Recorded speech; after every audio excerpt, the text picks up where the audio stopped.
Welcome to the Thursday stream. I hope everyone's having an awesome Thursday morning.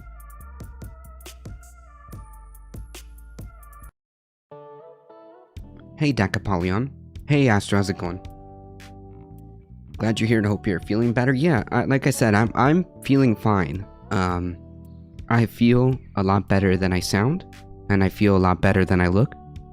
So yeah, no, I'm good. Tens of thousands are plunged into rail chaos as Southern Rail cancels all services to London Victoria until January 10th because of staff shortages, despite COVID isolation being cut to 7 days. Yeah, even 7 days seems a bit odd, but even that's more understandable than cutting it down to 5.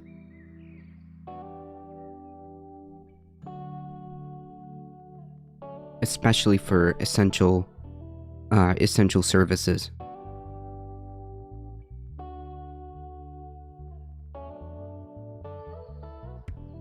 I am sounding better? Alright, that's good. That's good. That's good. I'm also deploying my knowledge as a musician to ease my throat, to go nice and easy on my throat, so that I don't mess it up, and I can also change the way it sounds to make it sound a little bit more smoother. The point is, COVID is shutting all major London rail terminus, serving millions of commuters. Jesus, yikes. Lemon and honey water. That's right. I squeezed a half lemon. One of those how I just grabbed a lemon, cut it in half, squeezed it, and honey. It's a long-standing vocalist tradition. Vocalist medicine, I should say.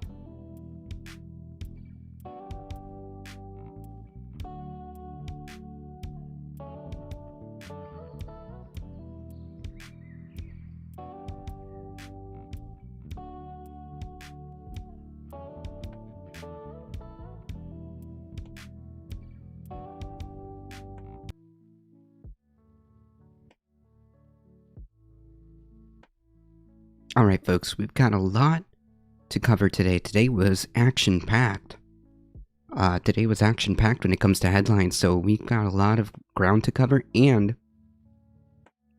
technically, today is the final stream of 2021.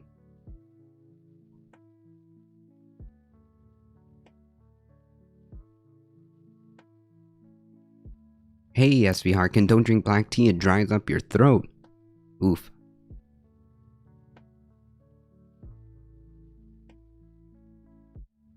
Yeah, no, I'm drinking just straight lemon. Just lemon juice squeezed out of the lemon. And you get some honey, and you mix it. That's it. This 2020 movie felt very fast-paced. Personally, I'm looking forward to the climate change season of the anime. I'm not. Hard pass on that one.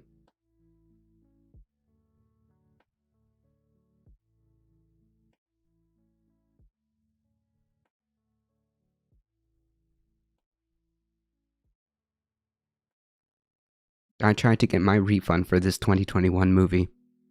0 out of 10. 0 stars. Did not like. 0% on Rotten Tomatoes. Maybe ginger if you have that too. Yes, ginger is very good for you. Yes. Ginger is very good for your throat. That's right.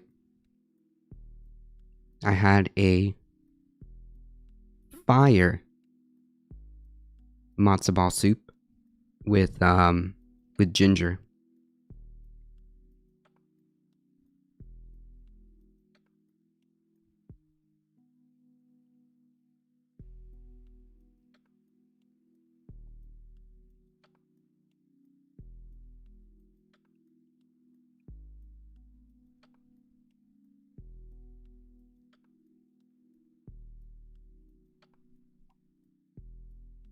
Alright, folks, we do have quite the ground to cover, so let me see if I can get some of these headlines going. Showrunners said that they're going to have a resource war and rising global fascism arc in the climate change season. Yeah, I'm not looking forward to that. That's probably... The sequel is never better than the original, right? The sequel is never better.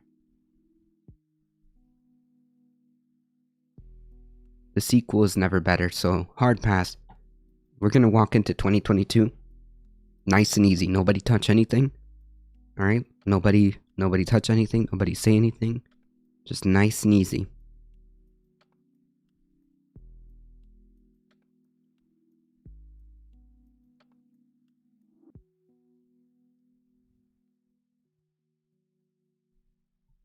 Alright, folks. The first headline is, I'm pretty sure everybody knows by now, but,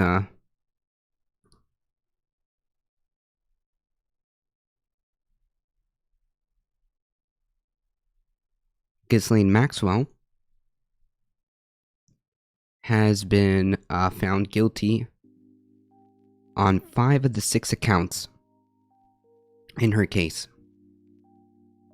I sincerely hope we can stop out the rise in fascism. Well, that's up to us, right? It's up to us and what we can do to promote democracy in the face of authoritarianism. A jury in New York federal court has found Ghislaine Maxwell guilty on 5 of the 6 accounts related to her role in the Jeffrey Epstein sexual abuse of minor girls between 1994 and 2004. Wow.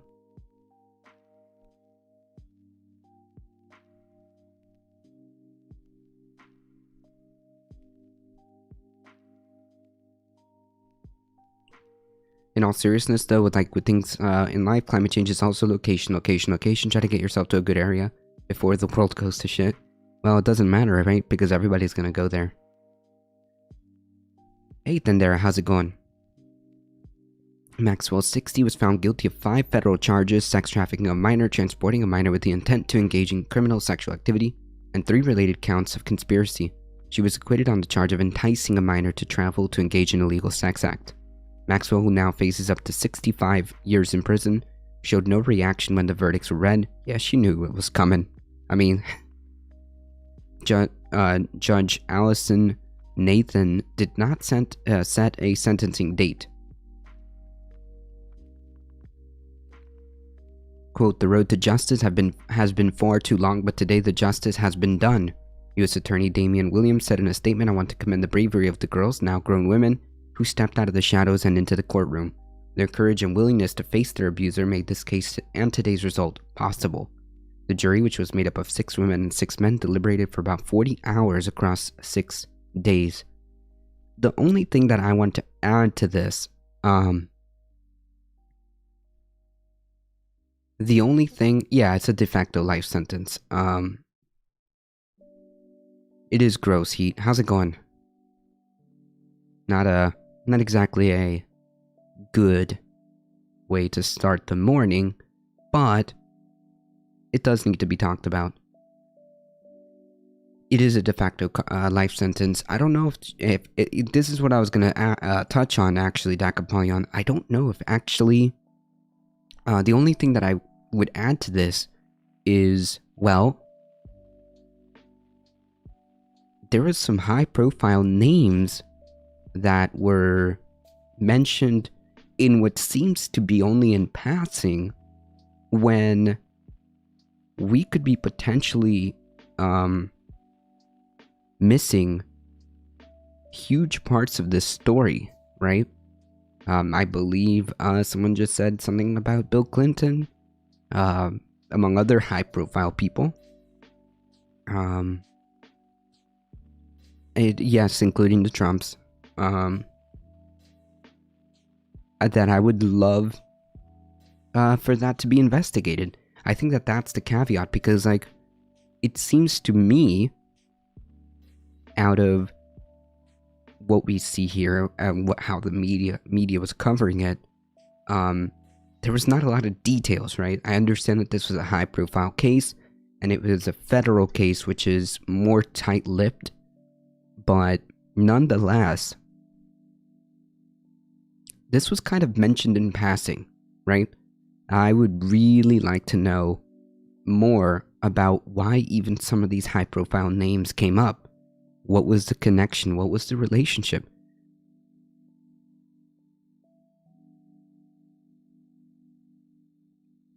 Yikes, SV Harkin. Prince Andrew. Like I said, there's a lot of high-profile names that were mentioned, and it seems to me like the media just kind of made like one article about it, and that's about it. So I would like to know, according to the media reporting, no real wrongdoing was implied in the testimonies from the victims, but that's kind of strange. That's kind of strange. Just saying. If you get the chance, watch on Netflix a movie called Don't Look Up. It's pretty funny jabs at the Republican Party. It's a jab at society as well as a whole. Welcome, Patient Sloth. Yes, but it is a jab also at the Republican Party or conservatism as well.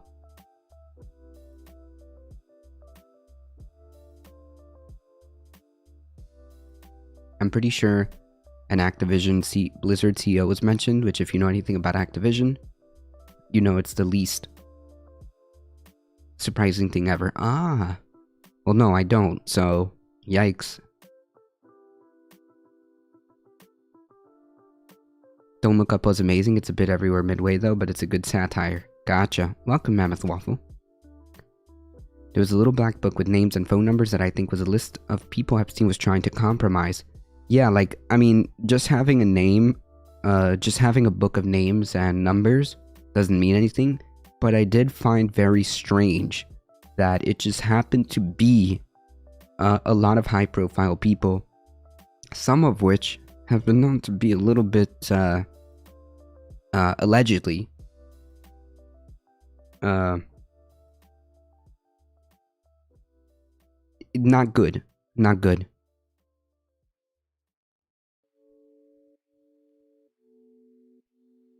Jonah Hill playing a Don Jr. type is funny.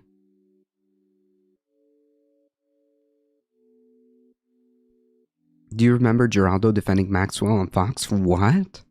Geraldo? He's like one of the rare voices. Geraldo is like one of the rare voices.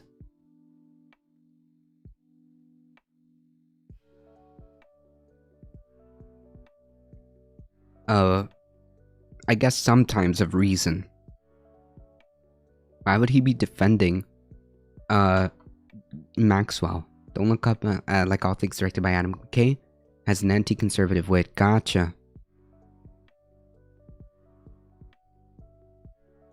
Yeah, well, I mean, she's going to prison for life, Mono. She's going to prison for life. 65 years and she's already what? She's already 60. She'll be 125 when she'll be able to get out.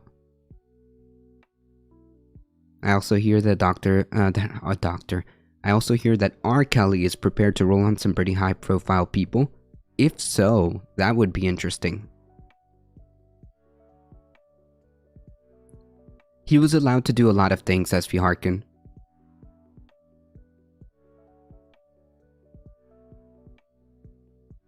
He was allowed to do a lot of things. She's going to be sipping tea and I don't know about that. She's got a lot of connections, maybe. But, I don't know about that. I don't know about that.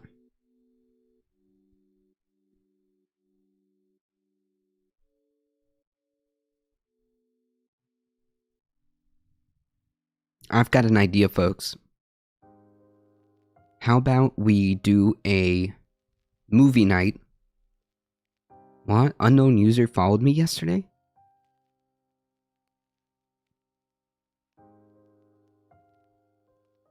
It took us this long to get her sentence. I don't believe she's gonna have a real bad time. I don't know. I don't know. Certainly I don't suspect that she's gonna be having fun in prison. I seriously doubt that. Although I have no idea. But to be quite frank, you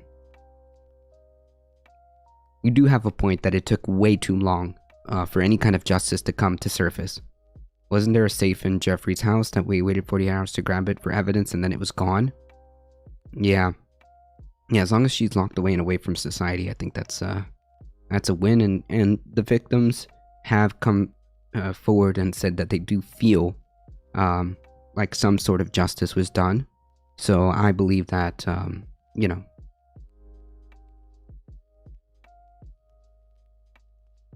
I believe that this is a long time coming.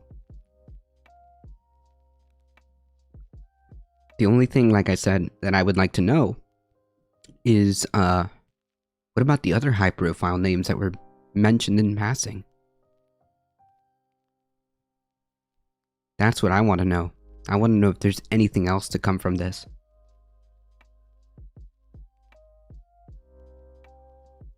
Prosecutors argued that Maxwell and Epstein conspired to set up a scheme to lure young girls into sexual relationships with Epstein from 1994 to 2004 in New York, Florida, New Mexico, and the U.S. Virgin Islands. 4 women testified during the trial that Epstein abused them, and Maxwell facilitated that abuse and sometimes participated in it as well. Her defense, meanwhile, said that she was a scapegoat for Epstein's actions and attacked the memories and motivations. Yikes. Imagine having to be this. Like, this is why I could never probably be a lawyer. Imagine having to go this low to make a defense for her. Imagine having to go this low. Like, I understand that, you're obviously supposed to, as your defendant's lawyer, you're supposed to, do what you can. Do what you can to get your client off, or as the prosecutor, you're, doing what you can to obviously win your case. But Jesus Christ. Jesus Christ, this is like, yikes. I've been following since 2016, and it's amazing this happened at all. They probably, they have a history of this, a track record? Yikes.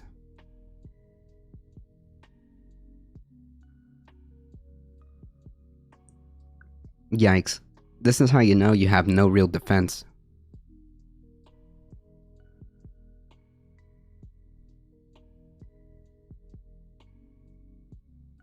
When Dershowitz caught him mostly off in 2004, yet the victim stalked and intimidated and attacked their character to this day.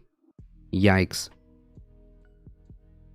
Must you bring that you have to sink this low? Yeah, I know, right? Imagine. Maxwell's lawyers are working on an appeal. Yeah, good luck with that. We firmly believe in Ghislaine's innocence. Yeah, okay. Obviously, we're very disappointed with the verdict. But adding her team believes Maxwell will be vindicated. Really? I mean, I would assume that the defense would have some amazing counter evidence to suggest otherwise, but yeah.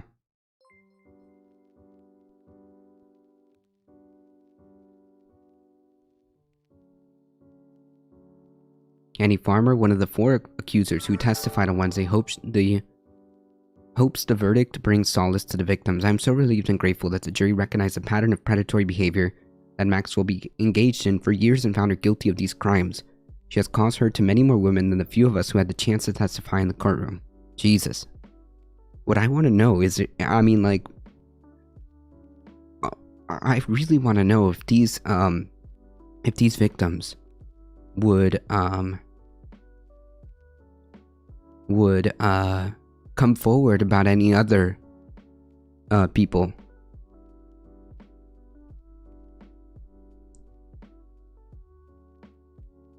Did you see the defense claiming that the prosecution was being sexist? Jesus Christ.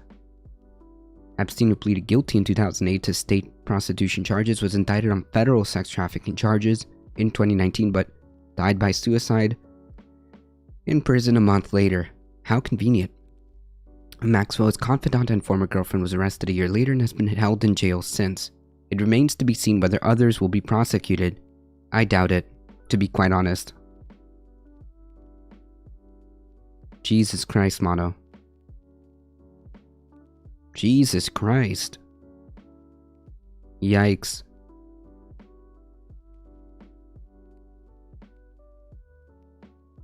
I hope that all those media places who tried to make Maxwell seem like a rich socialite stuck in the mix feel like shit. I still maintain that it wasn't a suicide. I have no idea. Some people have quit at MIT because of their relationship with Epstein and changed their ways. And changed the way they accept funding. Yikes. It remains to be seen whether others will be prosecuted. CNN legal analyst Ellie Honig, a former prosecutor in the district where Maxwell was tried, said that this was not a two-person operation. He pointed to civil lawsuits that link others to the abuse. I think prosecutors have a real obligation to dig all the way to the bottom and bring anyone else who may have been part of this to justice. True. Maxwell also faces 2 pending perjury charges related to the 2016 civil deposition. Yeah, no, she's done. She's done.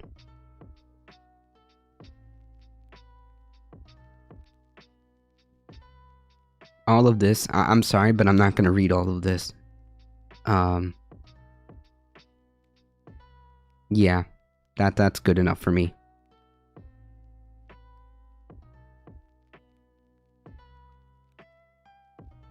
She was definitely a willing conspirator and a complicit actor. Oh yeah, 100%.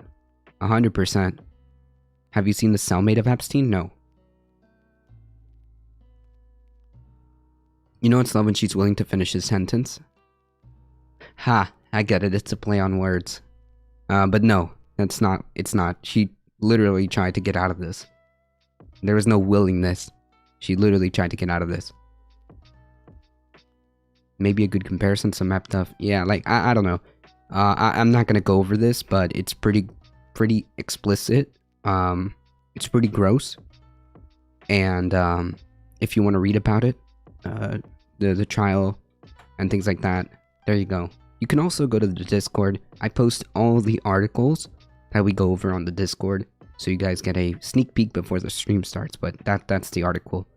And you can look at it after what happened at the trial for any details.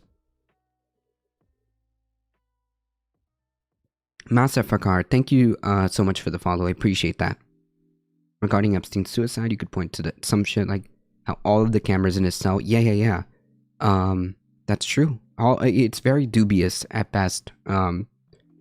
If you want to be as generous as possible, it was massive gross incompetence, right? But at the same time, I mean, like, really? All of that gross incompetence stacked on top of each other? I don't know.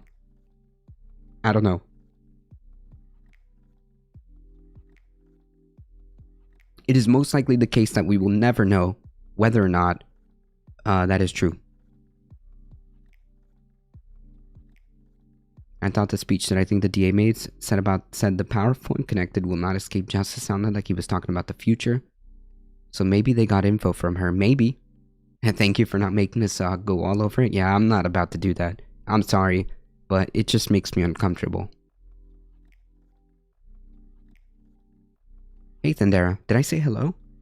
Welcome. The cameras pointing at his cell were the only ones in the whole place that malfunctioned that night. Yeah, like I said, there's a lot of strange coincidences that stacked up that could make an argument for intentionality. If you have links, Master Fakar, you can send it to us via Whisper, or you can send it to any of the mods as well. That's because they shorted when he uploaded himself to the Matrix. Yeah, that's one way of putting it.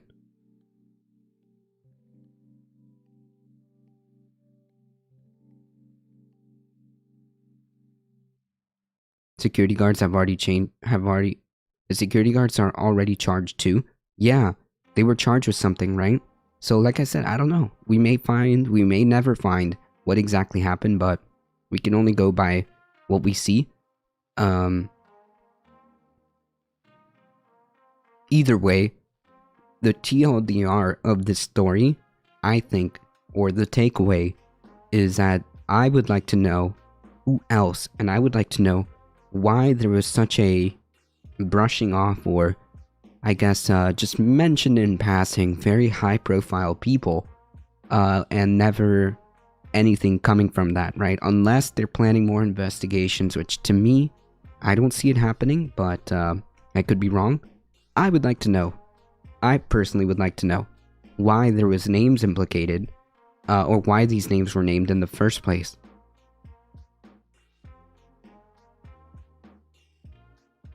In 2016, it made me feel crazy that Trump's connection with Epstein did not come up in the election. I thought for sure he couldn't get elected because of the victims. Well, ask me Harkin. The man literally said he could shoot somebody in 5th Avenue and they would still vote for him. The man was right.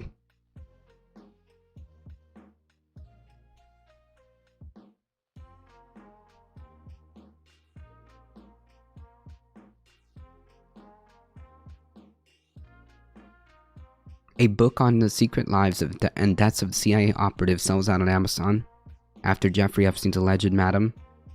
Ghislaine Maxwell was spotted reading the bestseller at an In-N-Out. What? Okay, that's kind of a stretch, but okay.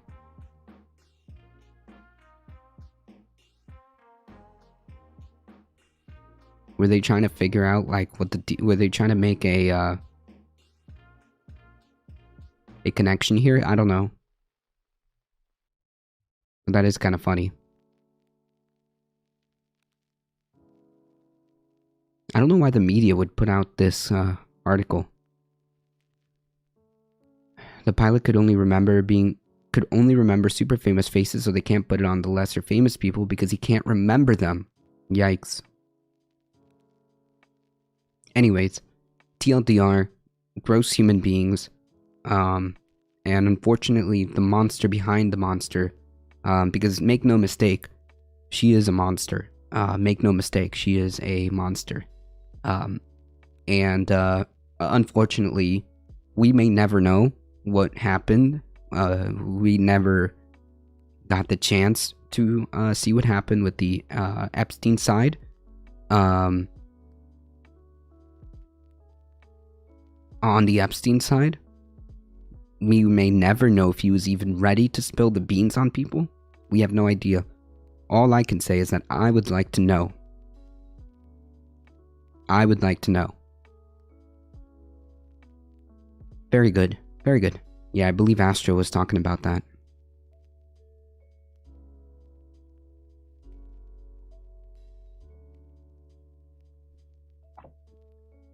How far down the concentration camp guard hierarchy does culpability go?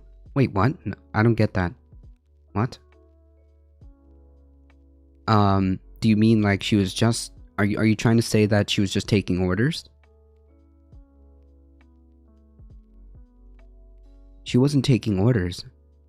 She was orchestrating it.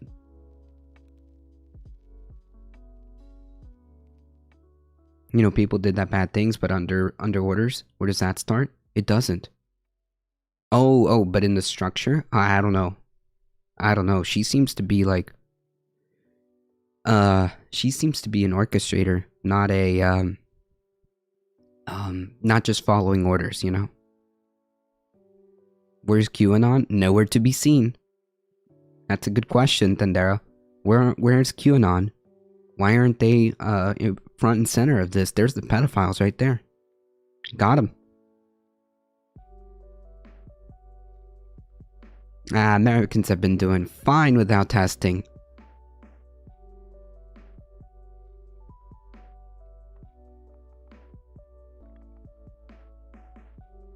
We've been doing great. We've been doing great. Everything's fine. We've been doing just fine.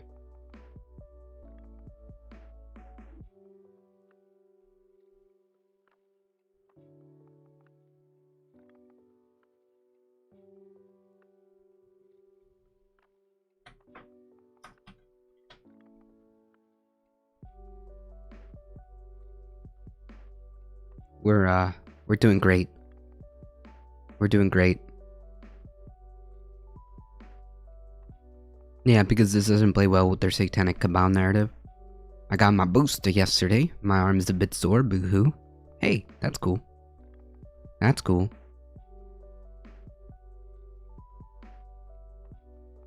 The pilots, island management, and people who suspected or knew and have facilitated through their job. Oh, is that what Zeoduke is trying to say? Is that what Zeoduke?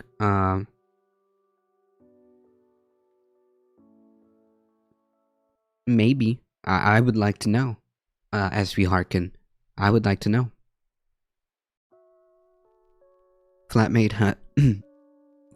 has had COVID for a few days now, and I'm still testing negative. Go vaccines.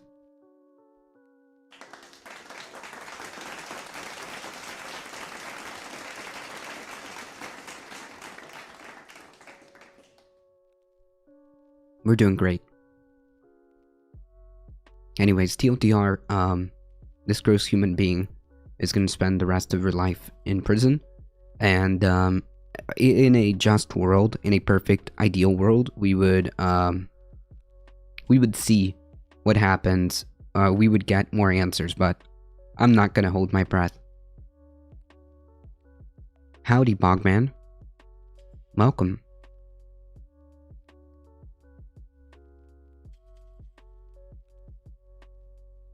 Moving on to labor. U.S. board impounds ballots and union removal vote at Exxon refinery. The U.S. National Labor Relations Board on Wednesday impounded ballots that will decide whether the United Steelworkers Union continue to represent workers at ExxonMobil. At ExxonMobil oil refinery in Southeast Texas, the NLRB said it sequestered the ballots while it reviews unfavored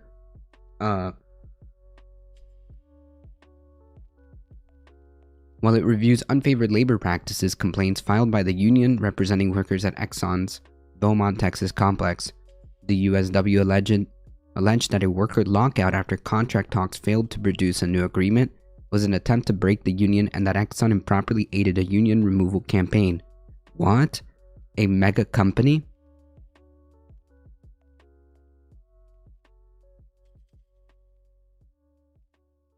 A mega company is participating in anti-union and anti-labor practices? No way. No way.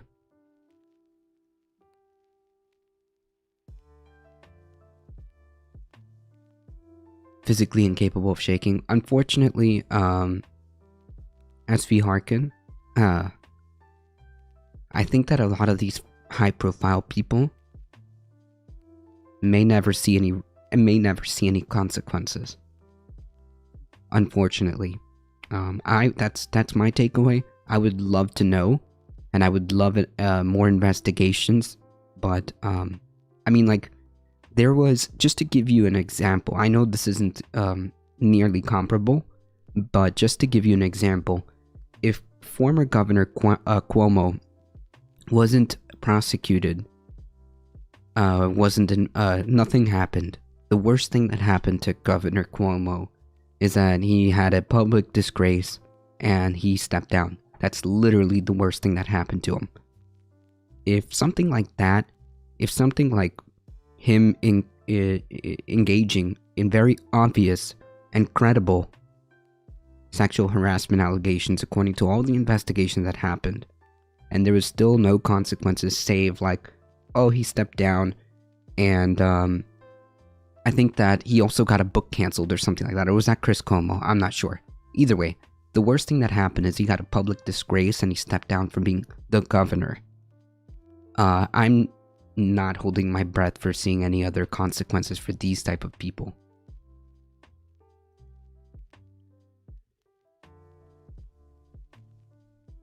ExxonMobil is just a bunch of, yeah, well, sexual harassment label is pretty damaging. Yeah, but Andrew Cuomo is incredibly wealthy, incredibly connected. Like, nothing really is gonna come from that other than, oh no, my public image is all shot. Boo-hoo. He's like, isn't he like a multi-millionaire? Like, he's gonna be just fine. He's gonna be just fine.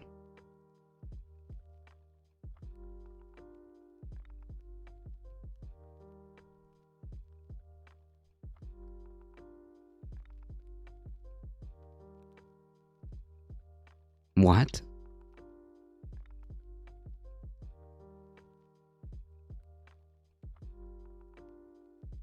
Yikes.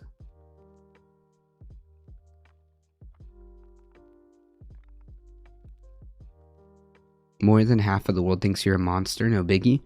Yeah, but like, what I'm saying is that there's no like, there's other than the social consequence, like, which I understand is, you know, obviously everybody knows that you're like that monster, but I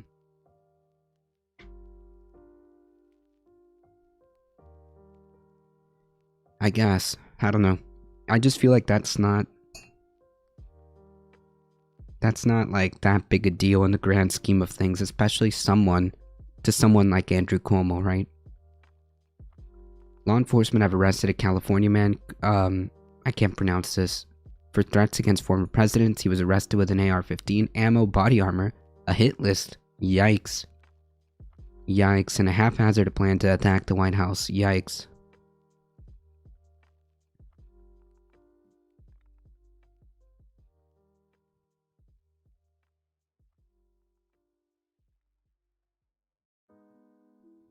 Yikes.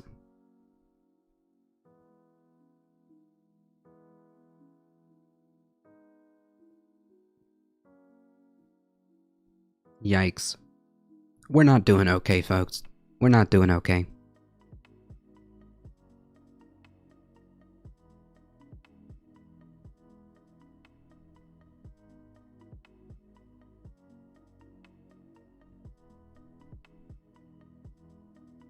It may be several weeks before we have the results, or know what happened, or know what the next steps are. NLRB spokeswoman Kayla Blado told Reuters Exxon expects the allegations to be dismissed once the investigation is completed, said company spokesperson Julie King. ExxonMobil remains confident that it's acted in accordance with the law at all times. Yeah, sure, buddy. I'm sorry, but when it comes to like corporations coming out with like PR statements, I'm sorry, but like,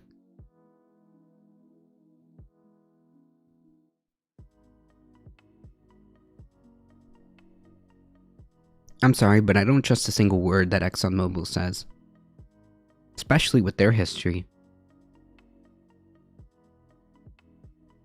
Yeah, but that's kind of a yikesy bar to have, isn't that, SB Harkin? That's kind of a yikesy bar to have.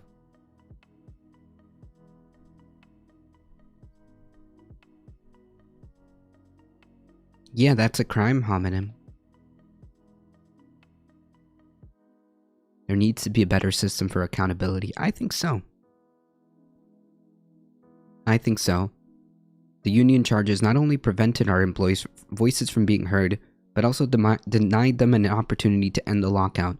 USW International Representative Brian Gross said that the union has provided the NLRB with information and affidavits to support its stance. We hope that this lets the company know that they need to get back to the bargaining table. Exxon locked out union members from the 2,700-acre refinery and lubricant oil packaging plant on May 1st. The facility produces fuels and Mobil 1 motor oil and has continued to run with managers and replacement workers. Jesus.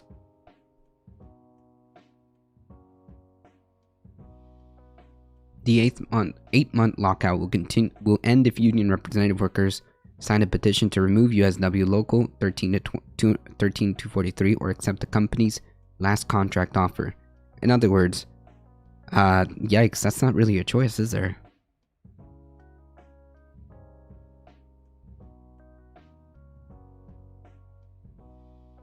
The refinery has continued to operate with managers and supervisors from around the nation at its controls. Exxon has said that 369,024 barrels per day. Refinery is operating at maximum capacity. Then why does it, like, if that's the case, if they're not struggling, then why even be in this position in the first place? Ousting the union would require 50% plus 1 share of votes cast. Exxon proposed a contract with terms that it would allow the plants to be competitive in low-margin environments. The union said it wants to keep provisions that give workers a say in a job assignments. Negotiators have agreed to some parts of a possible contract, including a 6-year term and pay increase that would match those to be set by national USW contract talks that begin in January. Workers were locked out at Beaumont because of a strike notice issued by Local 13243 that could not allow for safe, continuous operations, Exxon has said. Okay.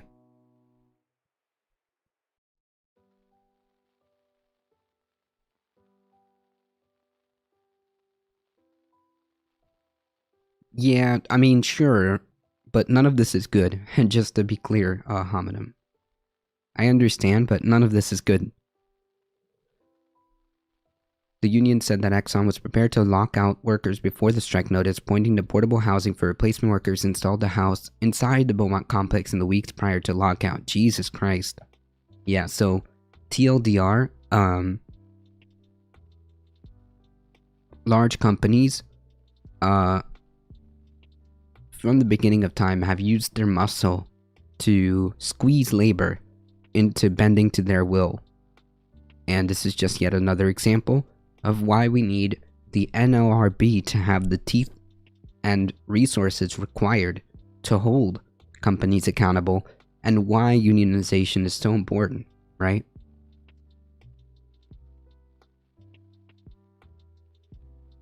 Never mind my feelings about ExxonMobil, because, to be honest, I think that I think that they shouldn't be a company, but that's just me. I'm interested in the workers and how ExxonMobil. The story here is about the exploitative practices of ExxonMobil. Not only does it extend to the environmental exploitation, but all the way down to worker exploitation.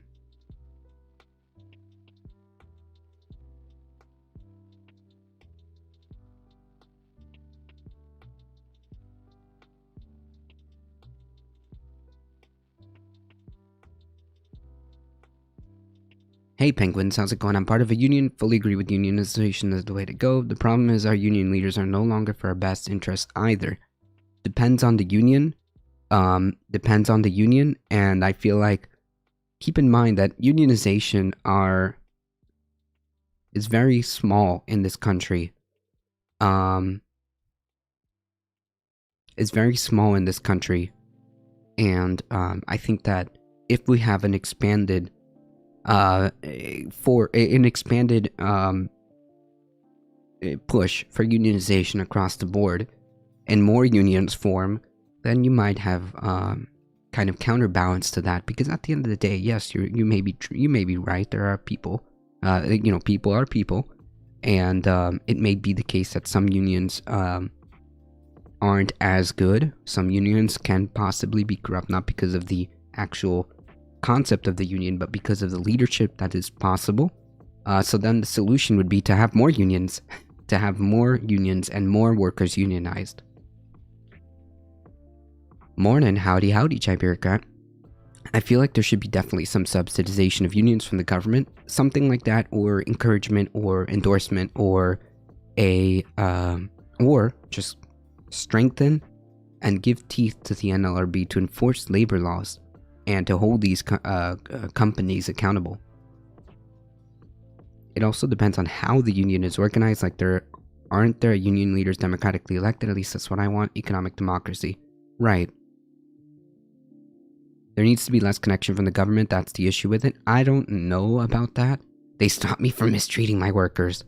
Yeah. I know, Manu. I know. I feel like there should definitely be some subsidization, maybe. There's tornadoes possible on January 1st. Yep, climate change keeps on rolling. That's true. I don't know if it's necessarily the connection from the government, maybe. But the point is, the solution would be to have more unionization. It seems to me like the governmental law is an overstep. Jesus. The solution always seems to be more democracy, right? More democratization is what seems to be generally the solution, right? You want more people. You want more people to have better, more agency over their life, right? Government law is an overstep. Sometimes it is. It just depends. An example would be when a government forces, for example, women to be birthing pods. That is a governmental overstep. No need for that. When I was in school back in Obama's first term, they would send in people to tell you who to vote for. That's kind of weird. But isn't that what every party does anyways? I feel like an entire transportation industry should be nationalized. I think there might be an argument for that. I think there might be an argument for that. If you tell me what to do, then stop it, because I won't listen. It just depends, right? It just depends. When it doesn't make sense, and when government gets too, like, it just depends. It's just wild to me that some of the things they're allowed to do, that would be considered union busting in other places. Yeah, our labor laws, not only are our labor laws just garbage, but the agency that is supposed to protect workers and that is supposed to enforce these labor laws don't have the teeth and don't have the strength necessary or resources necessary to enforce them. So yeah. The solution again is more democratization, right? More unionization. We need to have better labor laws, or better enforcement of our labor laws, and allow workers to be comfortable with unionization, encourage unionization. That would be a big step forward. Because I personally like democracy, and I like having agency of what happens in my life, including if I'm going to be forced to spend 8+ hours a day in one place. If I have to do this, okay, I'm sorry, but I want some choice into what happens within my purview, right? I want some type of voice. I want some type of voice or choice as to what happens within my purview, right? Remember, this is my time, okay? Don't get it twisted. We are giving our time. We are giving our time to these companies, to our work, to produce. Howdy, Alio. Enforcement from part of the union, not coming from the government, very important part, otherwise the union is just an extended arm. I'm not sure what that means, but we do have labor laws in this country, and unfortunately, a lot of them get sidelined because there's no way to enforce them. I have really no protections in my workplace, because if you report anything, then you're a target. Yeah, exactly, but there are specific labor laws that make that illegal, by the way. The problem is, what are the chances that you're going to be able to get any type of reprieve from that, right? What are the chances that you're going to get to be able to air that grievance, right? It's because unless you have some type of power, which may come in the form of a union, to present this evidence to the NLRB, your workplace will continue to do that.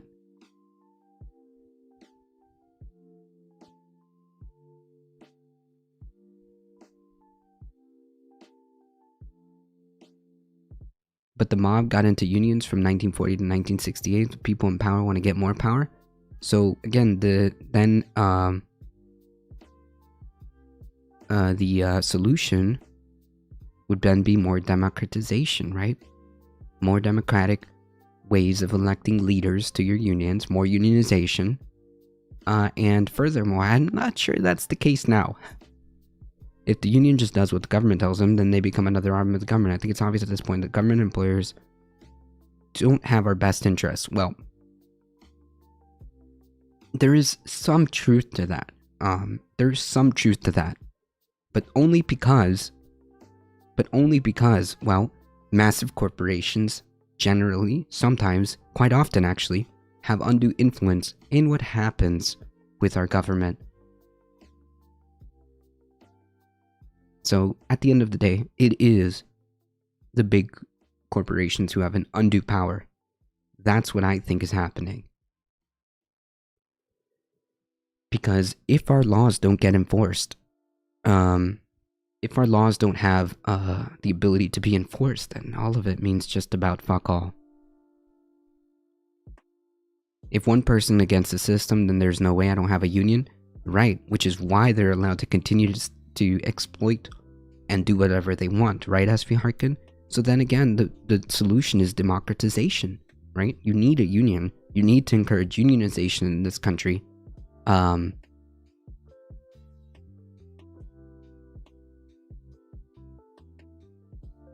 Interesting, Hamadam. If you count up the dollars that legislator gets from business and the dollars they get from citizens, it's obvious who politicians are really in Hawk 2.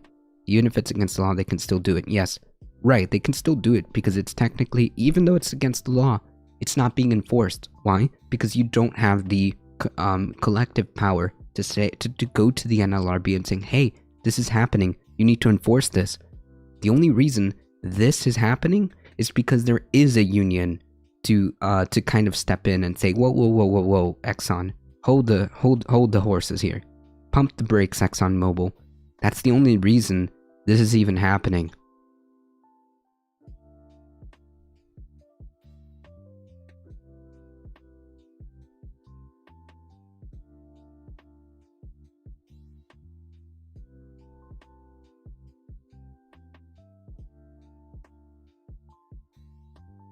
After all,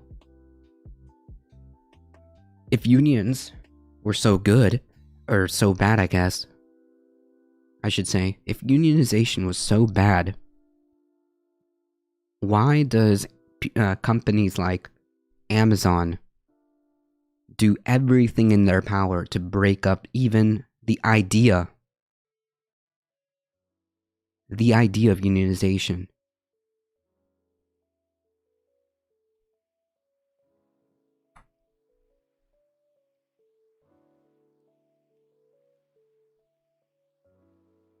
Oh my god, this is a QAnon thing. This is a QAnon thing. Holy yikes, Batman. Okay, so for context, Mono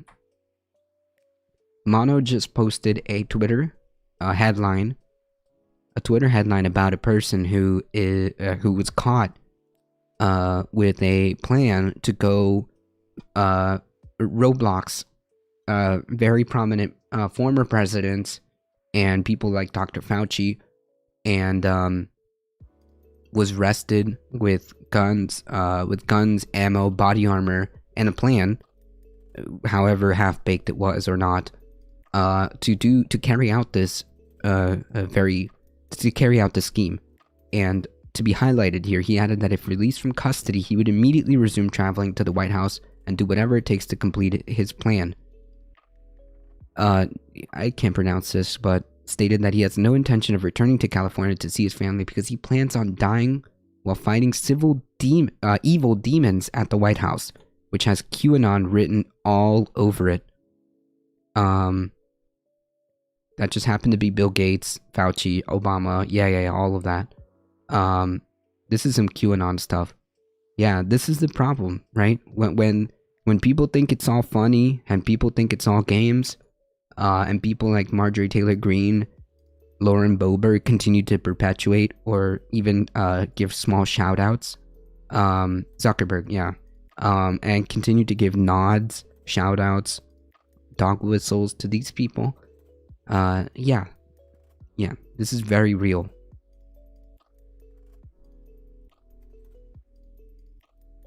Cults are a serious thing to this day. Yeah, that's true.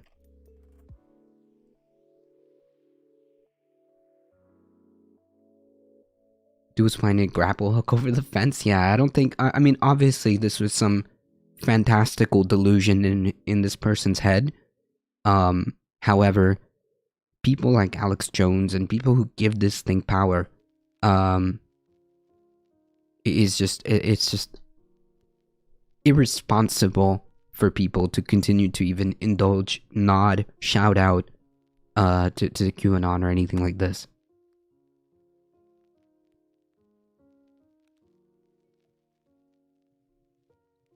You remember the guy that was firing his AK towards the White House under instructions from the voices in his head? Yeah. There's several. There was that other guy, wasn't that the other,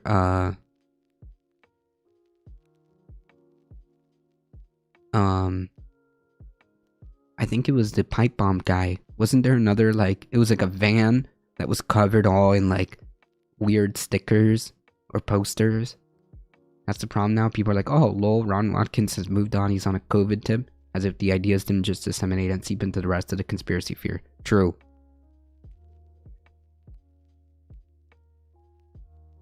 Years of anti-union propaganda has people believing that all the lies against unions are essentially necessary for the working class to be able to afford a life in this country. Otherwise, percentage of poor will continue to grow. Well, I will say this, long hair cab. Unions are incredibly necessary, and I would say should be encouraged as much as possible. We do need unionization. The level of unionization in this country is abysmal. I believe we've got about 10%, maybe 11% of our workforce unionized. That is just abysmal. So yes, I agree. Definitely unionization can lead to that, right? I think unionization is crucial, and I think that if workers are to have a voice, that is a way of doing it. Simple. Simple as that. I think that, again, democratization seems to be the answers. Seems to be the answer, right? But if unions grow, then the CEO might shrink. Wow, what a shame. People blame the unions for asking for better wages, forcing companies to shift manufacturing. Yeah, which is kind of a meme, right? There's union corruption as well, and we need to be awake about giving power to new people or whatever their title is. Well, that is true, and that can happen. That's just a human thing, right? Not the concept of unionization itself, right?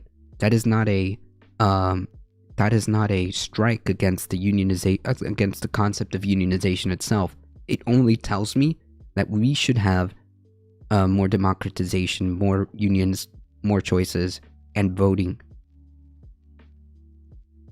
The worker's voice is simply shattered by deeply liberal-rooted family trees in the UA upper control. I don't know what that means. Capitalism and lawyers love to shrink unions and have. For sure. Well, I mean, yeah. You need to squeeze every penny you can. Yeah. Union leadership should not be PMC. That's a disaster. It should be voted on, and it should have its own set of guardrails to make sure it is as democratic as possible, to make sure that the person and or leadership is the leadership that the workers want. Just like how it should be in an ideal democracy.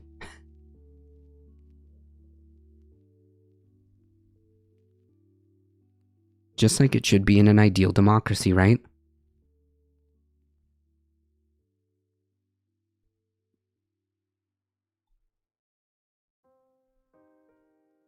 There could be union charters that have guardrails that say that, union leadership has XY stipulation.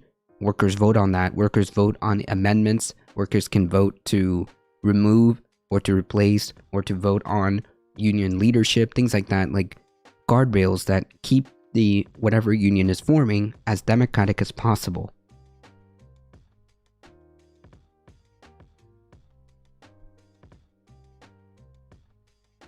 Shifting to a quick shift to immigration. Biden asked the U.S. Supreme Court to hear Remain in Mexico case. So finally, they're attempting to ask reprieve. I'm just saying that the unions were blamed for what company leaderships did. Yeah. The Biden administration on Wednesday asked the U.S. Supreme Court whether it needed to continue to implement a Trump-era policy that has forced tens of thousands of migrants to wait in Mexico for the resolution of the U.S. asylum cases. Democratic President Joe Biden has attempted to scrap his Republican predecessor's policy, often referred to as the Remain in Mexico policy, soon after taking office in January, but after Texas and Missouri sued, a federal judge ruled it had to be reinstated, and an appeals court earlier this month agreed.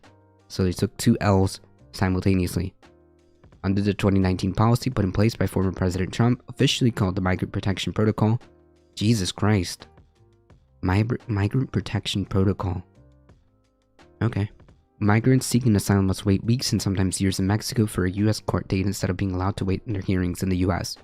Biden declared the policy on the campaign trail, and immigrant advocates have said migrants stuck in dangerous border cities have faced kidnappings and other dangers.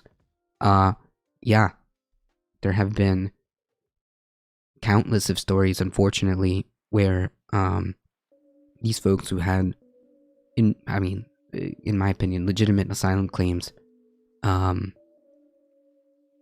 unfortunately, never making it because they were either kidnapped and they were kidnapped and in some scenarios killed before they even got to their hearing. Yeah. And like political campaigns and elections, these votes can be bought and wool pulled over eyes. It's a smaller scale than national elections, but the pitfalls to be watched are... Yeah, sure, but we can say that about anything, right, Zeoduke?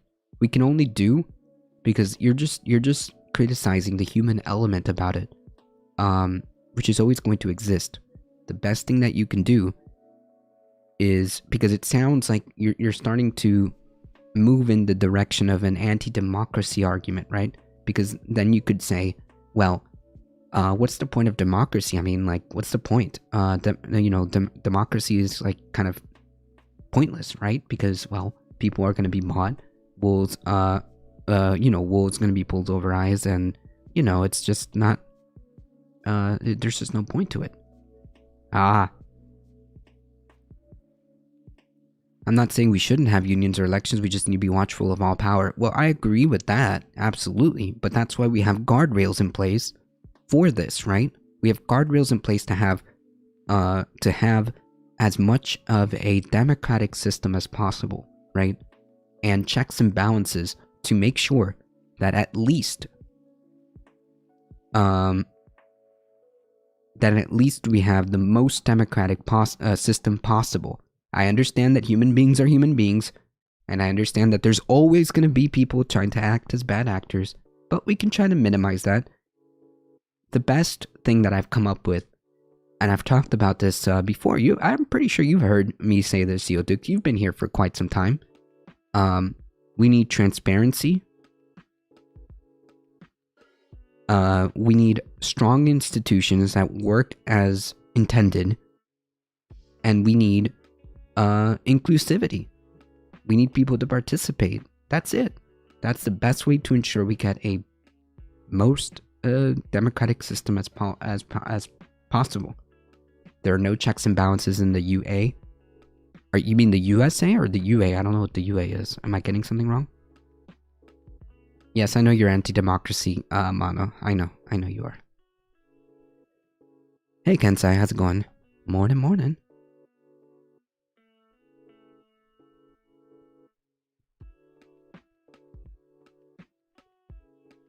On separate issues, Michigan has drawn new representative boundaries by using a panel made up of equal amounts of 2 Dems, 2 Republicans, and 4 Independents, from what I understand. The result ended up being much fairer for everyone. This was voted on a ballot proposition. This is an example of democracy working. The maps came out yesterday. Nice. United Association is the organization that almost all blue-collar unions are a part of. Oh, okay. I see. So then the solution would be more democracy, right? Because if there's no checks and balances, if there's no way for people to voice their grievances or way of pushing against, for example, maybe a potential corrupt leadership, then it's not really democratic, is it? Right? It's not really democratic, is it?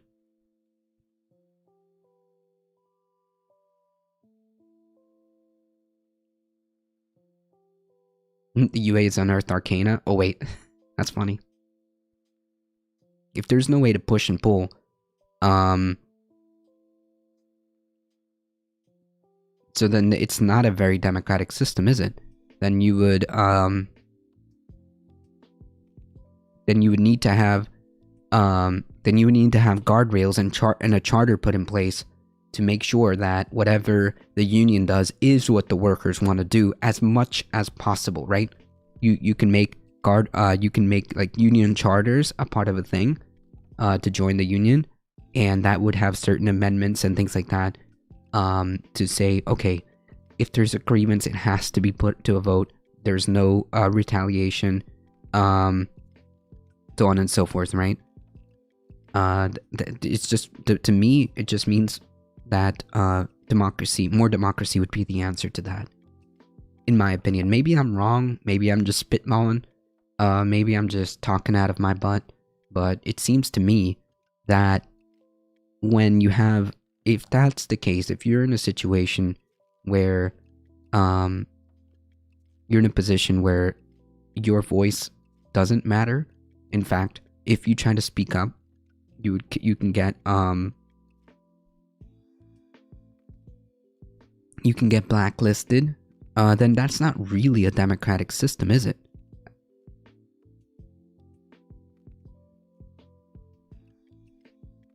There could be charter limits for term limits of union leadership, and make it so that the workers vote on that too.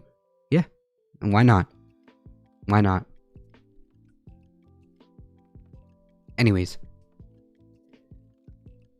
after federal court ruled that he had to reinstate the MPP or remain in Mexico policy, the Biden administration reissued a memo terminating it in hopes it would overcome the legal challenges. But a conservative-leaning Fifth Circuit Court of Appeals is not convinced by the new memo, saying its ruling on December 13th that was simply typing out a new Word document and posting on the internet was not sufficient. Jesus, come on, man. Come on, man. You can do better than that, Biden. You can do better than that. Nice meme. Biden's Justice Department asked the Supreme Court whether it must continue implementing the policy and whether appeals court erred in the concluding new memo had no legal effect.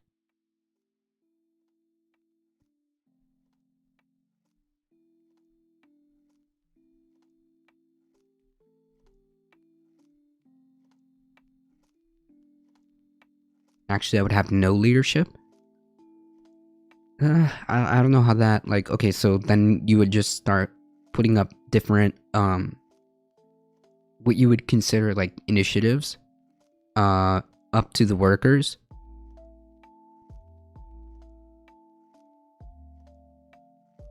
You would just put all the initiatives up to a vote by the workers? I don't know. Maybe. I don't know.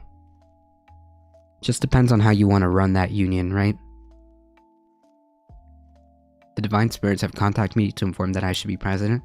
Well, that's weird. The Divine Spirits told me that I should be the president.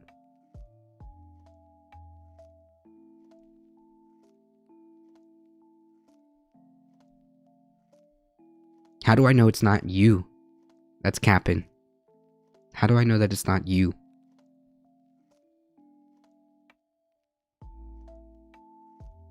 Maybe we both have to be president? True. Maybe that's the solution right there. An acceptable arrangement. True. There we go. We figured it out. Look at that. Anyways, TLDR, C for effort, President Biden. You get a C for effort. Thanks.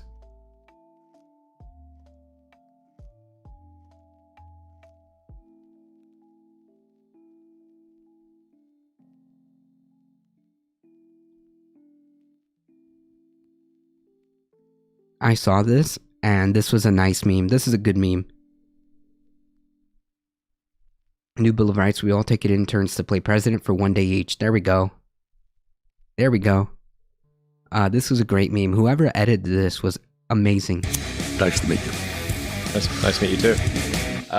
I'm not a regular smoker of weed. This is a great cigarette. It'll improve your health. I mean, it's legal, right? It's a great meme. You know. Okay. I smoked Vermont marijuana a couple of times. Didn't do much for me. California, you're doing a good job. Today, in America, you got 3 people owning more wealth than the bottom half of the American society. This is a good meme. You don't see that on television too much, do you? 3 people. And it's not just that. Over the last 30 years, the top 1% has seen a $21 trillion increase in their wealth. The bottom half of America has seen a $900 billion decline in their wealth. That's strange. No, that is insane. And that has got to end. Yeah, like what are the set of things that can be done to make the future better? Your point is that we have to, I think as I understand what you're saying, we have to redefine what being a great nation is about. What if we dig a tunnel under LA, and then other people asked us to dig tunnels, and so we said yes in a few cases. That really doesn't improve people's well-being. People dig holes in the ground all the time. I don't think that that's terribly important. Hole in the ground is better than no hole in the ground. What are you talking about? What about like a little tiny underground spaceship, basically? I don't want to become a science fiction guy. You could put video games in it. You don't have to do any of that. The greatest meme of 2021. That's what you're watching. How do people have time? Wait, let me go back up. I'm sorry.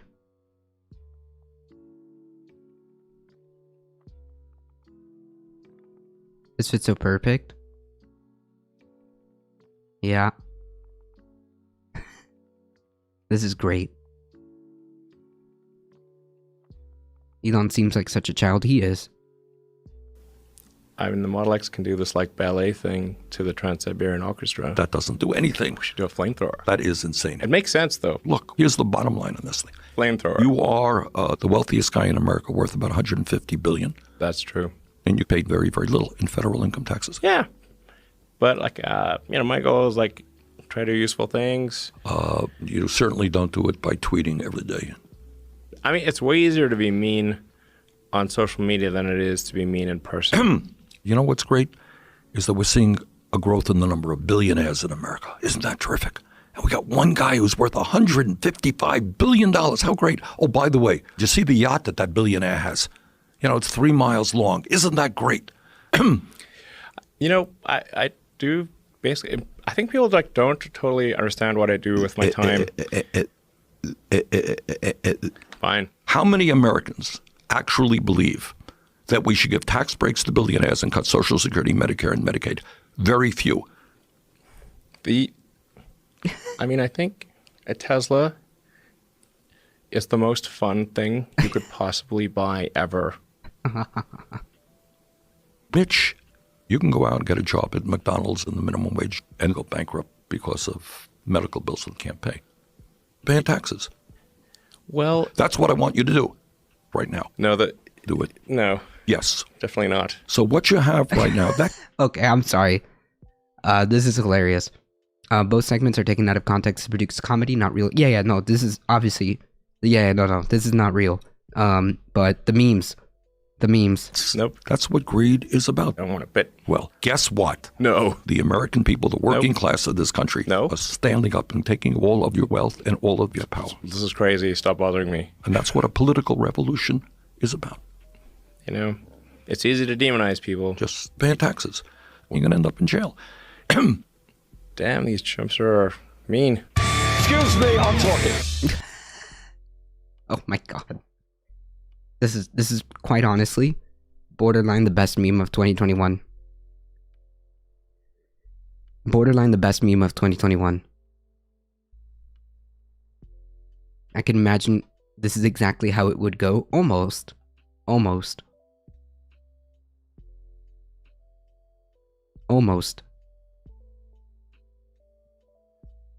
How's it going, Malkiata?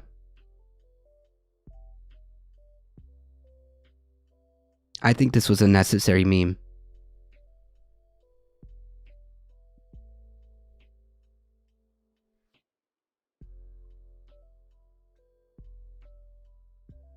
I hate all these ads. I'm pretty good. Hope you are well too. I'm hanging in there.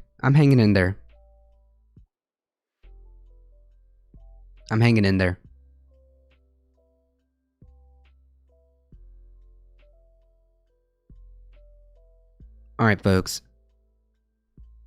Media literacy test. Alright? I hope you guys woke up well rested and studied. Because, that's right. Media literacy test. Alright?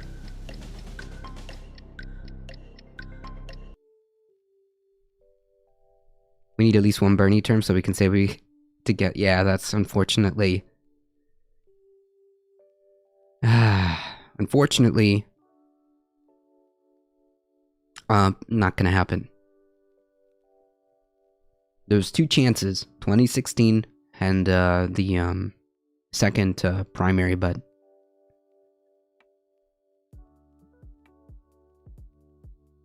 while trying to be as generous as possible, we got shafted. Hey, Thinking Sabercat. Have you seen Legal Ego's video on the Alex Jones case? It's short, but it's funny. No, I have not. Daddy Biden is so powerful. He single-handedly destroyed American energy independence. Take it. The Daily Signal is sus. Yeah, it is. It's sus. It is. It is. On his first day of office, President Biden revoked the Keystone Pipeline permit via Executive Order 13990. With the stroke of a pen, Biden canceled a project that would have boosted U.S. gross domestic products, U.S. GDP by more than $3 billion. We're still kind of sussy on that number. Carried 830,000 barrels of oil from Canada to the U.S. and directly and indirectly provide up to 26,000 jobs. 11 of thousands were instantly lost.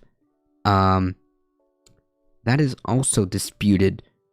Because, well, to my understanding, these would be temporary jobs to build it, or finish the project. After that, the amount of actual permanent jobs were going to be very small. Climate czar John Kerry lent a sympathetic voice to the plight of the newly laid off workers. Go to work to make solar panels. Yeah, I mean, yeah. Yeah, what's wrong with that? What's wrong with that? It's giving a solution to the people who may not have had these jobs to build the oil pipeline. Instead, they could be building the future, right? Isn't that the whole idea of obtaining energy independence? Isn't that the whole idea of making energy independence? So the argument is already not making a lot of sense, right? It's already making not a lot of sense. Then President Trump had greenlit the project in 2017 after years of delay from the Obama administration. Though the Keystone Pipeline project received favorable environmental review from the U.S. State Department, and construction had already started crossing the Canadian-U.S. border, the Biden administration bowed to radical environmentalists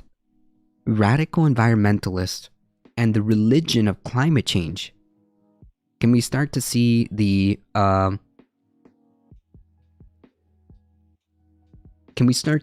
language being used here, right? Can we start to see? By the way, this isn't even proposed as a news article.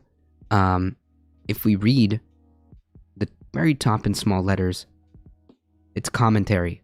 Okay, it's not real news. First of all, it's not real news. So this is just somebody's opinion, and we can already see the language that is being used here. Weren't they going to infringe upon it on indigenous land? Probably. Creating a pipeline for foreign state is more independent than creating a sustainable power in your own borders, apparently. This whole report is a lie and does nothing but promote climate change denial. Yeah, well, yeah, I mean, that's the problem, Astro. It's, that's the problem, Astro. It's not a report. It's a commentary.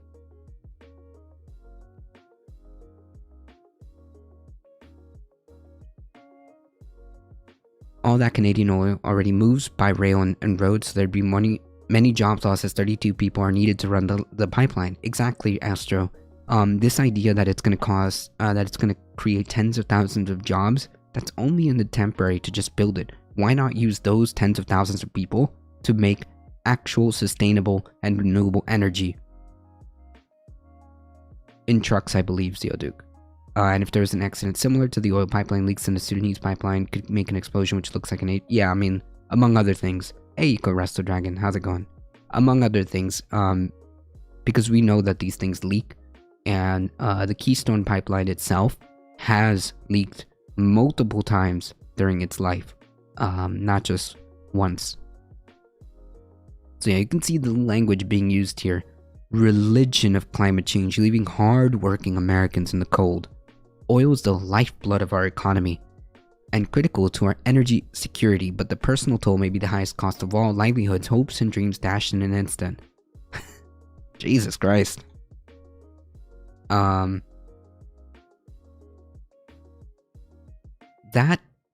paragraph or that statement is very telling. That right there kind of starts to give away, right?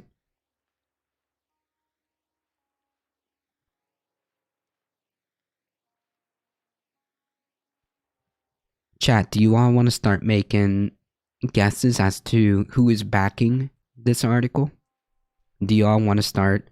Hambliss, how's it going? Welcome. Do you want to start taking a guess on who is backing this article?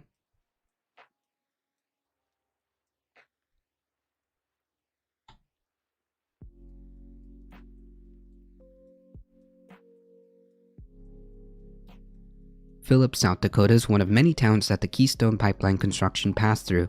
With the construction came construction crews, entrepreneurs who provided both the workers and the pipeline projects the service they needed. From pipe storage to places to live, eat, and work, all of it is now extinguished. Okay. When they came in with the stroke of the pen, everybody was upset. That's an understatement. Yeah, I mean, obviously, you're pissed off because you're not going to be the ones receiving the profit.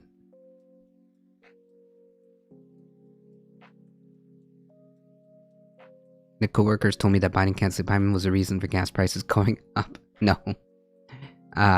Sponsored by Exxon. No. Somebody in the chat, the Koch brothers, closer. Kind of. Closer. No. The reason why gas prices are going up is a number of different factors. Did you get your CI check this month? I did. I mean, I don't know what you're talking about, Hambliss. I don't know what you're talking about. That's, nothing to see here, folks. Moving on. We're just gonna ignore that. Tricia Byrne, co-owner of the Ignite Wellness Studio, which lost half of its membership one day. Every job matters, not just the 11,000. A family has been impacted negatively, and we don't know why. There's no breach of contract, no breaking rules. It was just President Biden sending an executive order and said no more. Yeah, true. We recently traveled to the hard-hit towns of South Dakota and Montana to interview residents and business owners like Bikeland and Burns to learn firsthand how Biden's callous decision to shut down the pipeline has negatively affected these communities.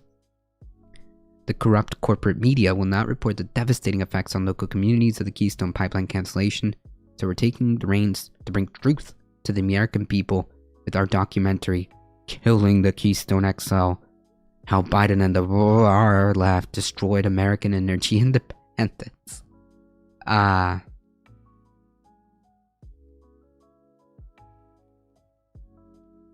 Yeah, nice meme.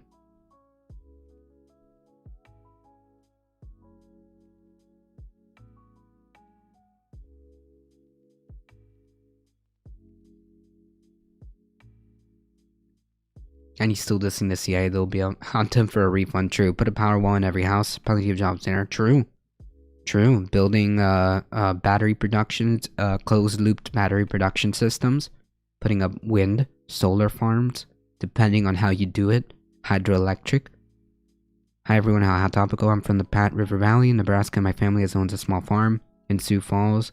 I did a ton of picketing against the Keystone Pipeline. Awesome. That's really cool. Against the Keystone Pipeline. That's really cool. So now we lift the curtain. The Heritage Foundation, folks.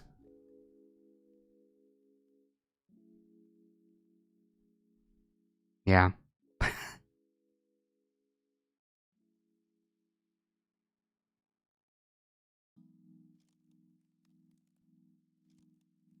The Heritage Foundation. Nice meme. They told us the original Keystone wouldn't leak, and there was a 400-barrel leak on a guy's property in the first year. Wow. Yeah, we covered some of them because the Keystone pipeline didn't leak just once. It leaked several times, and I think we covered a couple of them. I think we covered a couple of those. It says nothing to be construed as representing views of the Heritage Foundation. Yeah, but okay. As in apparently doesn't, but check out the site who the authors work for. Alright. 38,000 gallons.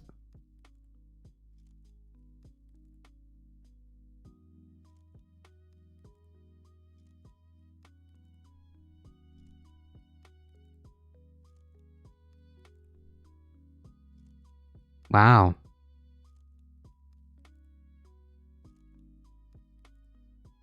We can truly see the journalistic integrity here. The nonprofit MRC has received financial support primarily from Robert Mercer, but with several other conservative leading sources including Bradley, Saifolin, Castle Rock, Carthage, and JM Foundation, as well as Exxon Mobil.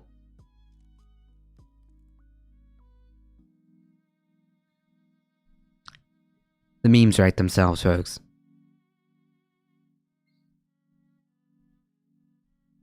The memes write themselves. That's right. Canadian oil comes from oil shale, which is a very dirty process. It's like the worst.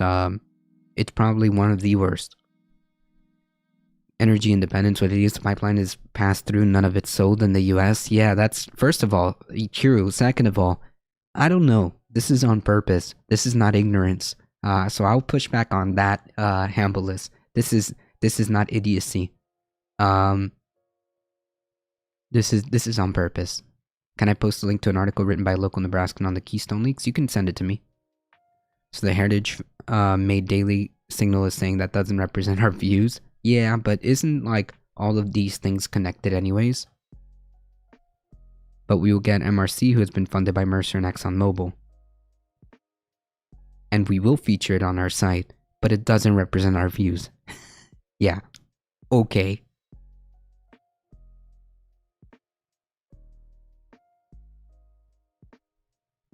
Send it to me, Hannah thing. Via Whisper, sorry.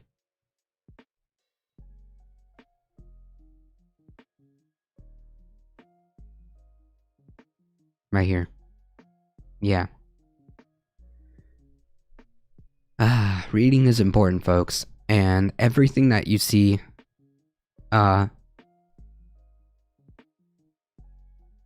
Jesus Christ. Look at these headlines.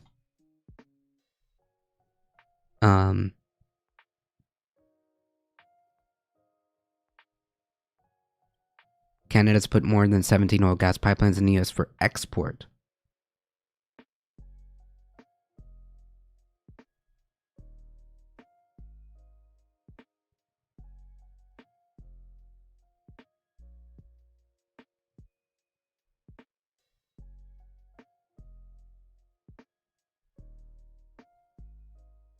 So a pipeline to ship Canadian heavy oil for Texas to process. Yeah.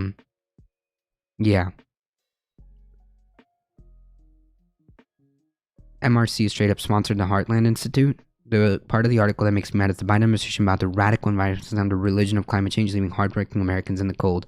Yeah, I know. It's all meant to do a whole lot of feelies. It's well for years and no one cared about us in Nebraska, South Dakota, North Dakota. It's great people seeing taken care of. Yeah, that's, by the way, one of my catalyst to start being like a political commentator or dive into politics was this. Yikes. 380,000 gallon tar sand oil spill. 2019. That was only 2 years ago. 2016, another Keystone Pipeline spill. I think that we covered that one.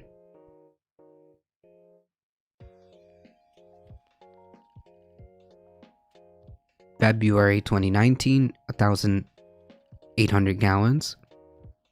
October, later that year, 380,000. In 2018, 15 gallons. 2017,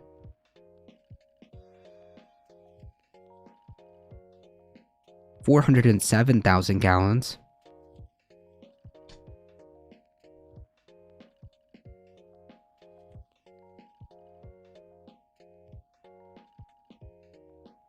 At least this one promotes biosustainability. The DAPL hurt so bad. I've been living in Rhode Island since 2013, seeing all the people I knew from the Keystone protest days were there, not being there myself.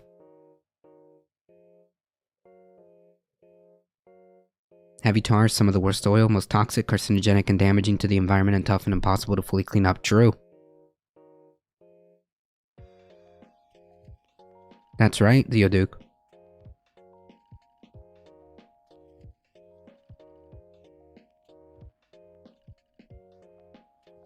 So a pipeline to ship Canadian heavy oil to Texas for processing and export makes us energy independent. How again? It doesn't. Thank you for the follow, Hannah thing. Appreciate that. It doesn't. It's just a meme, basically. So anyways, TLDR, media literacy test. Yeah, no. This is just a climate change denial, essentially, hit piece that is being funded by conservative think tanks, not only perpetuated by conservative think tanks, but funded by the one and only ExxonMobil. The one and only. Seems to me like they seem to come up quite frequently, right? ExxonMobil seems to be a frequent actor in all of this, right? There's no such thing as biostability using fossil fuels. Absolutely. Especially the way things are going. Unsustainable. This is not okay. There's no such thing as energy independence by funding a pipeline that's not even for us. It's for exportation. And furthermore, it isn't increasing or isn't achieving American independence American energy independence anyways. This is all just a lie being funded by, essentially, at the end of the day, ExxonMobil. So yeah, media literacy test, folks. Please read everything that you are presented, and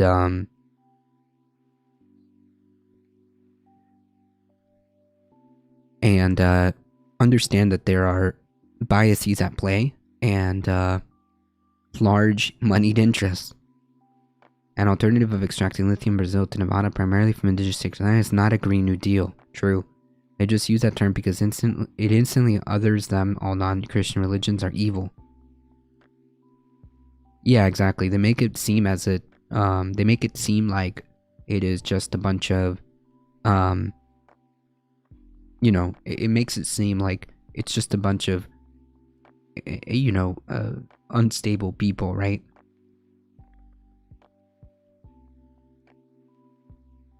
Oh, these people are nothing to be listened to. They're just a bunch of radicals.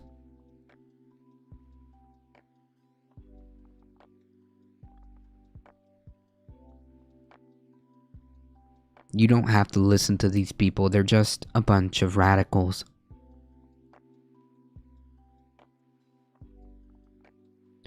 They say religion, but they mean cult. Yep. And the thing is, like, at the bottom, they specifically point and specifically say the far left destroyed American energy independence. So is that a tacit admission? So is that a tacit admission that the right has absolutely no interest in even acknowledging the climate crisis? Is that a tacit admission that the right has no interest, broadly speaking? I know it's not everybody, but broadly speaking, the right has no interest in dealing with the climate crisis. Very telling, in my opinion. Anyone who cares about the environment, hysterical, fanatical, radical, listen to our point. Money. Don't look. Stop trying to dig deeper into it. Think about the jobs. Don't think too much. Just listen to our superficial commentary that is not biased and backed by big oil at all.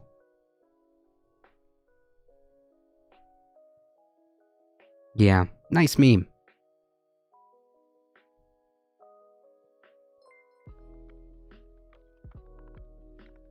I'm a tolerant person who gives people the benefit of the doubt whenever I can, but it's hard to see these heritage people as other than evil. Well, yeah, it's hard to see that. It's hard to see when people like ExxonMobil, well, I should say the decision makers for these companies, continue to make these decisions. It starts to be less about ignorance and more about it's on purpose, right?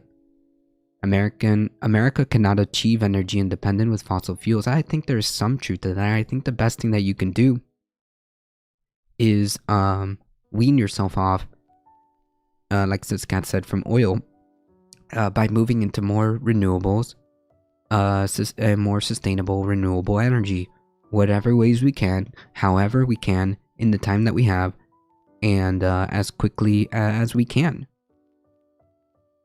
Should we do more nuclear? I think that we have cheaper and quicker options, like solar, wind, and in some cases hydroelectric are to be prioritized, I would say. But is the solution more routes to get to transport unsustainable fuels, or getting your energy elsewhere? It's getting your energy elsewhere, right? Fine, call me a radical environmentalist. I don't care. I care more about this planet for our future kids' future. True.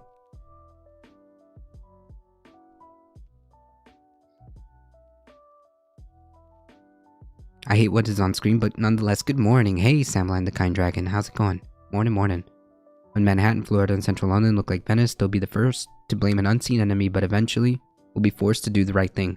Unfortunately, thinking Sabercat, while I agree that that's probably the likely outcome, if it comes to that, it's already too late.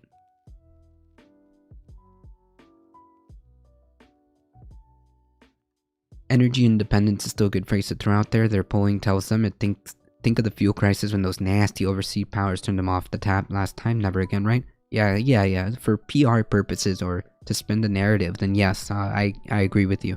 But nothing says more energy independence than us moving off of fossil fuels into actual sustainable and renewable sources.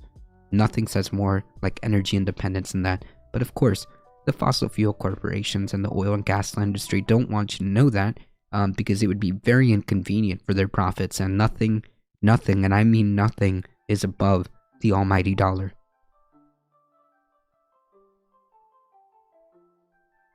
Yeah, that's right, geothermal is another option, where possible, yes.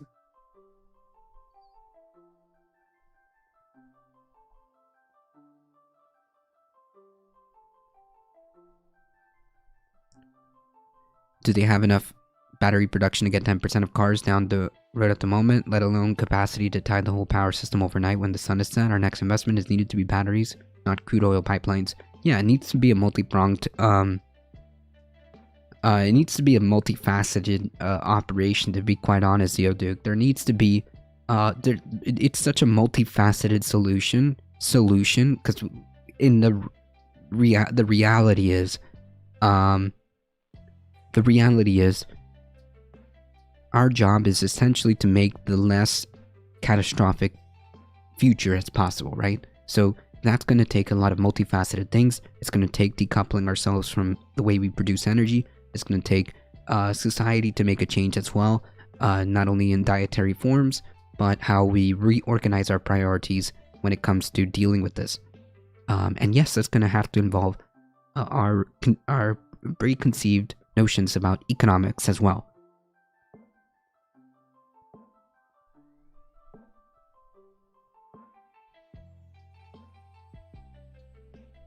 Right, but that would be too inconvenient, Macriella.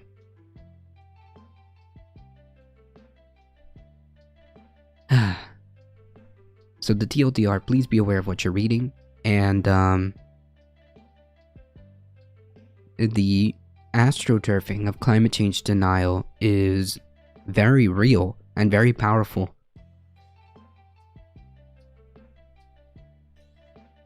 I worry that the US will be demoted to the little kids squabbling among themselves in the corner of the playground. I hate to break it to you, but it kind of seems that way, doesn't it? Doing well working because America, but happy to listen to you in the background. Thank you so much, I appreciate that, Samline the Kind Dragon. Also, they don't want to rebuild refineries that are already exist in Texas. Those things are very expensive and dangerous. Also, they still need to ship it to another country. Amazing, very effective, very efficient. Alright folks, kicking it off to, do some just electoral politics really quickly. 10 Republicans likely to run to president according to this article. Donald Trump is at number 1. Somebody said not DeSantis. Yeah, he's number 2, Ron DeSantis. Mike Pence is number 3, Chris Christie, which I don't see him. Nikki Haley, even less. Ted Cruz, even less. Mike Pompeo.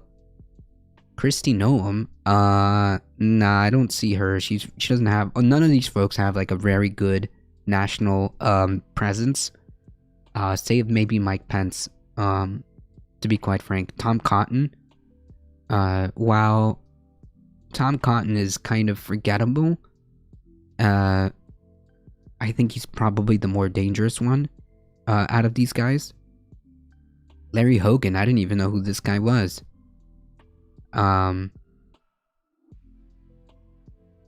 Yeah, I don't see, if I don't even remember who he is, I can't tell you. I don't think he has a shot.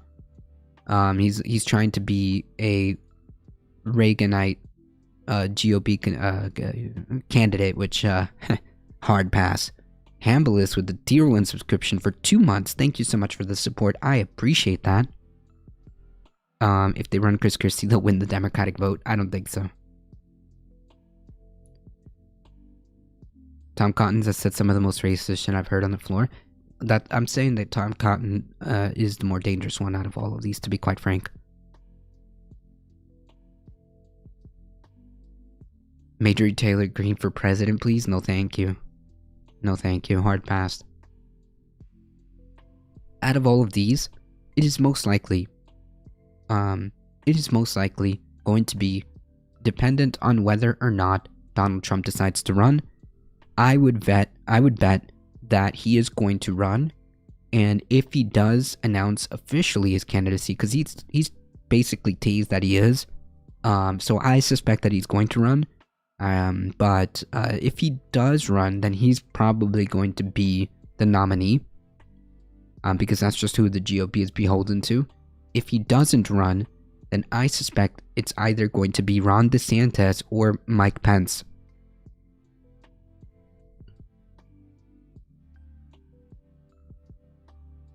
They will run Trump again if he's still alive. Yeah, so I think that it's one of those two. I think if Trump runs, then it's going to be Donald Trump, obviously. If Trump decides not to run, then it's going to be Ron DeSantis or Mike Pence. And they will lose again because nothing has changed. They don't have the numbers to overcome the hate. I don't know. I'm actually worried. I'm actually worried that if Donald Trump runs, he's going to actually win.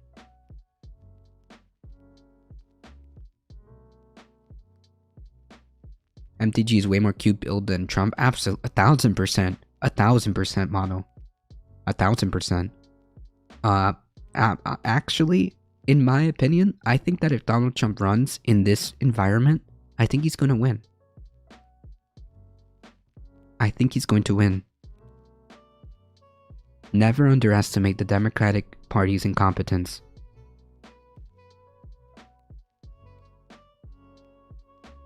Never underestimate the Democratic Party's incompetence.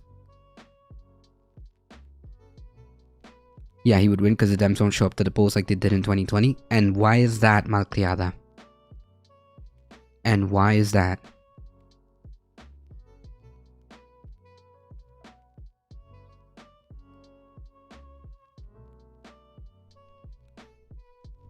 I think Trump is done. I think the legal wolves are closing in and he's going to cut a deal so they'll go easy. Nah. Nowhere near.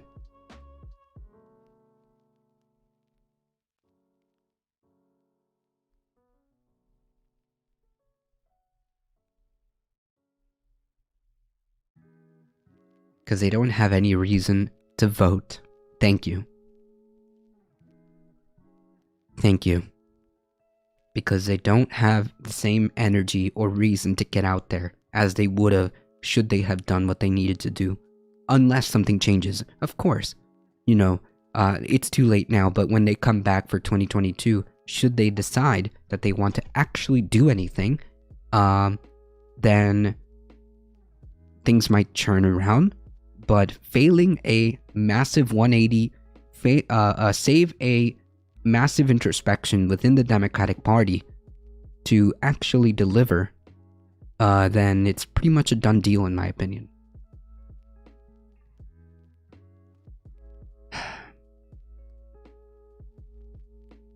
It's pretty much a done deal. I'm sorry, but the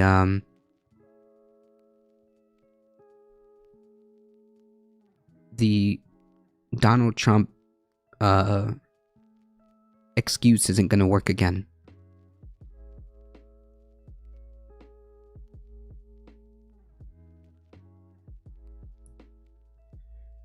Oof, yikes, Mono. I'd vote for Biden over Trump every time, and I hate Biden. Trump is one of the worst human beings I've ever known. Yeah, sure. I agree with you. I'm not disputing that. I'm just worried that that's not going to hold the same. That's not going to hit the same 2024. As your scapegoat, rating with a party of 19. Thank you so much. I appreciate it.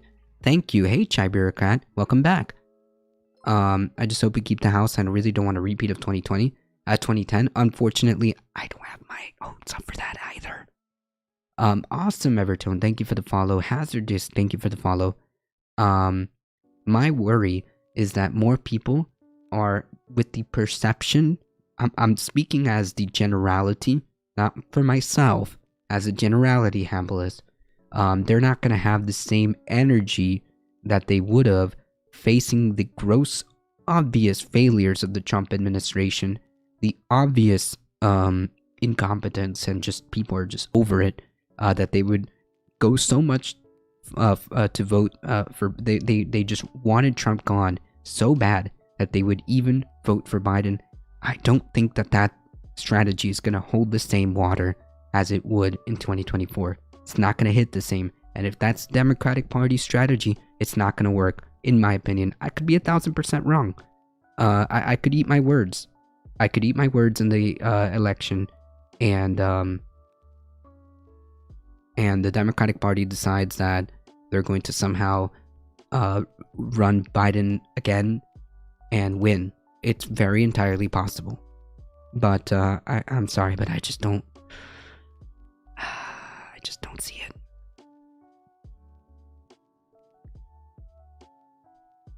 I just don't see it.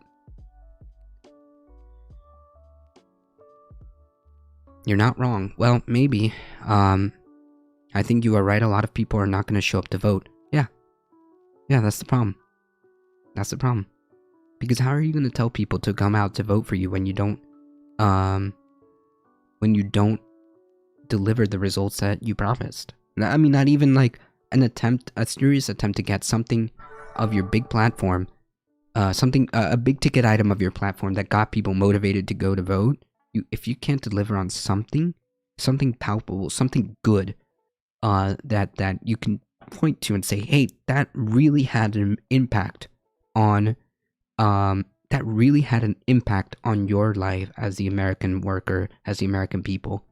If you can't get any of those done, then it's done. It's done. It's done. Until Biden drops student loan repayments, students at least should tell them to fuck off. I'm sure that people will. I'm sure that students will. I'm not saying it's the right thing to do. I'm not saying it's what I would do. But I'm not going to blame them. And I'm not going to sit here and because how am I supposed to get out there and tell people with good how am I supposed to like make a good case, right? How am I supposed to do that?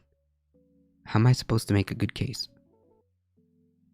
My case for trying to tell people to go with the Democratic Party is fading and is very weak.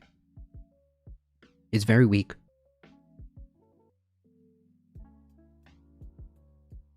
It's very weak. At least in 2020, I had something to point to, right? At least in 2020, I had something to point to. You know, I said, hey, look, their party platform has some good things. And their party platform, if we manage to get the 2 seats in Georgia, maybe, quite possible that we can get some good stuff done for the American people. And sure, I'm on board for it. We gotta do what we can. But now my argument is a lot weaker.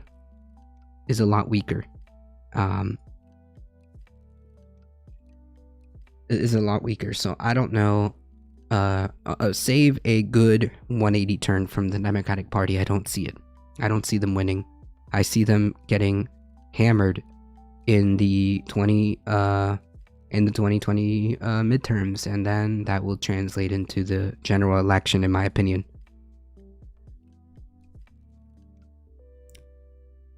You're not wrong for kind of hoping and expecting they might do what they say, but you can't expect people who told you this would happen that would suddenly change tack and start voting Biden from now. Right, that's kind of what I'm saying, right? What I'm saying is I can't expect you to come to vote for the awesome Everton. Thank you for the follow. I'm not gonna sit here and say, you know, now you've got to continue to vote for the Democratic Party. I mean, I'm gonna do what I think is the best, and I'm going to 2020 nostalgia. Hey Eric, how's it going? I'm gonna always do what I think is gonna be the most amount of good for the most amount of people, but I don't see this being the general trend, and I don't see that strategy working again. I don't see the same strategy working again. If you can at least fake it and sell as we tried effectively, it can continue, but it feels like the Dems are not even bothered by how this poop looks. Yeah, like, the point is that the perception of the American people, or at least the perception of the Democratic base, is that they're not trying, right? Excuse me. The perception is that they're not even trying, right?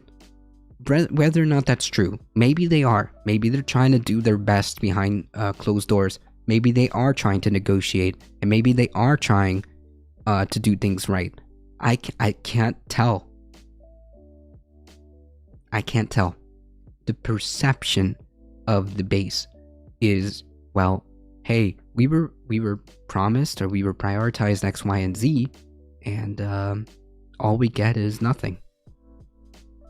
Or very little, I should say. Just vote GOP. As it is time for the Dems to prioritize the things they want done on the basis of most voters it will deliver. Yeah, that should be the... What? That should be, like, front and center.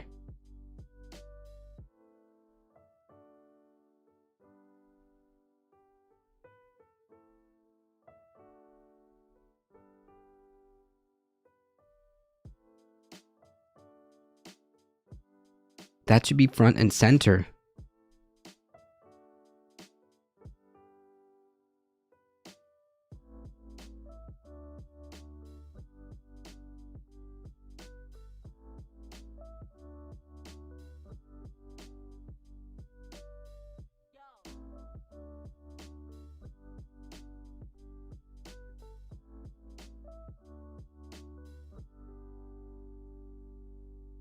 The Dems want solutions that don't upset anyone or anything. Band-aids on bullet wounds.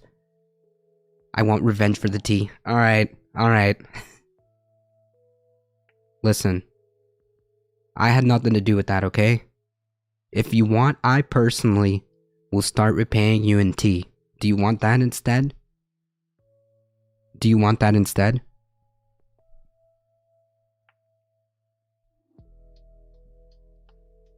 Thanks for the in tea. Yeah, I'll give you reparations in tea.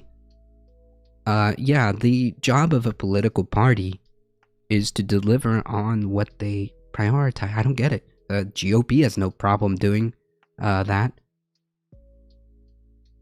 Are we talking the good stuff, Earl Grey? I don't know. It is no longer the 90s. Doing nothing because we celebrate the end of history no longer works. Yeah, none of these, we're not Republicans strategy is going to work. You need to deliver. That's it. That's my TLDR. Watch videos to soothe doomer feelings? True.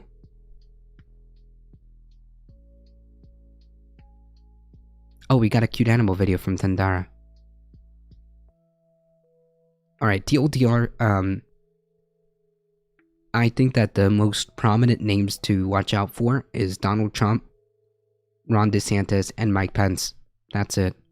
That's really the TLDR of this story. And if the Democratic Party is incapable of getting their collective ish together, and that's gonna spell failure. That's gonna spell failure.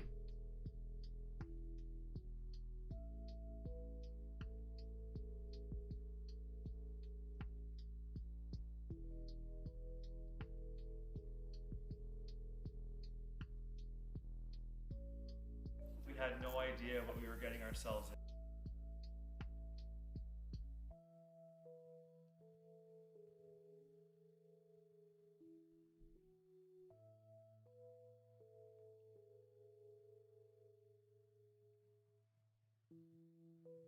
Alright, we got this cute animal video going on here. What does it mean to be a featherless, two-legged, linguistically born between your... When we rescued him, he was in the back. When we rescued him, he was in the back of our car. Oh my gosh. Gosh, he was just the sweetest thing ever. Hi, Buttercup. I love you.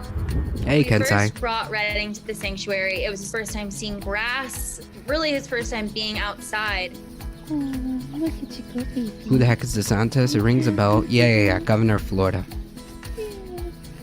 At the time, Redding was our first calf. He was like, I'm the only cow here. I can just do whatever I want.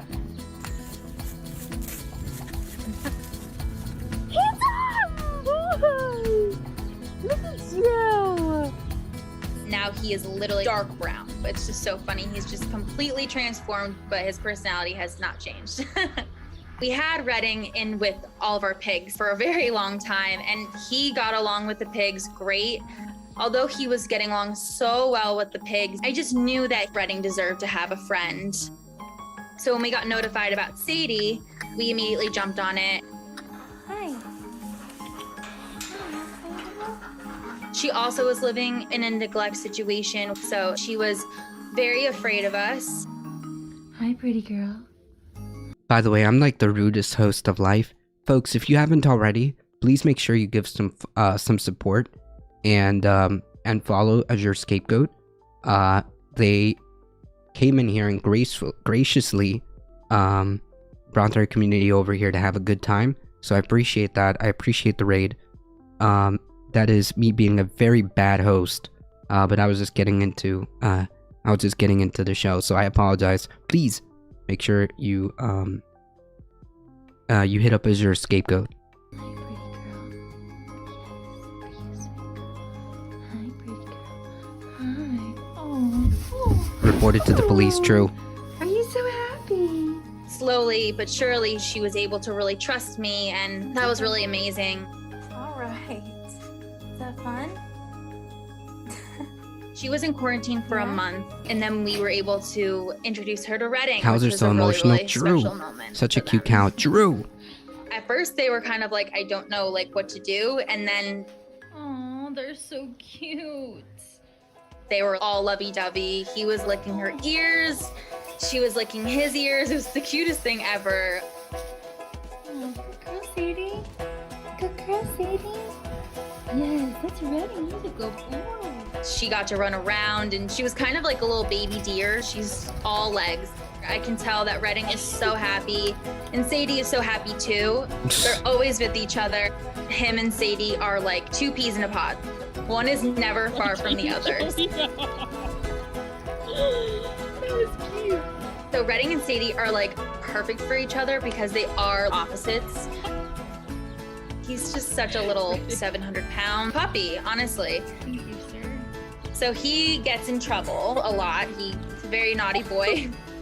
And she's so sweet and gentle, and all she really wants is for you to rub her head.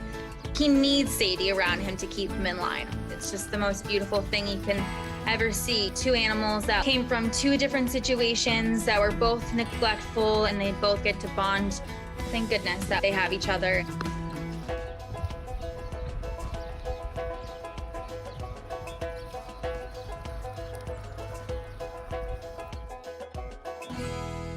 Awesome. Eric gifting a tier 1 sub to Hazardous. Thank you so much. I appreciate that. Wow, look at this. Whoa. Hey. 94% of people Cute animal video. Very good. True. Thank you. I appreciate the support, Eric. I appreciate that. Speaking of MTG, hold on, folks. Give me one moment.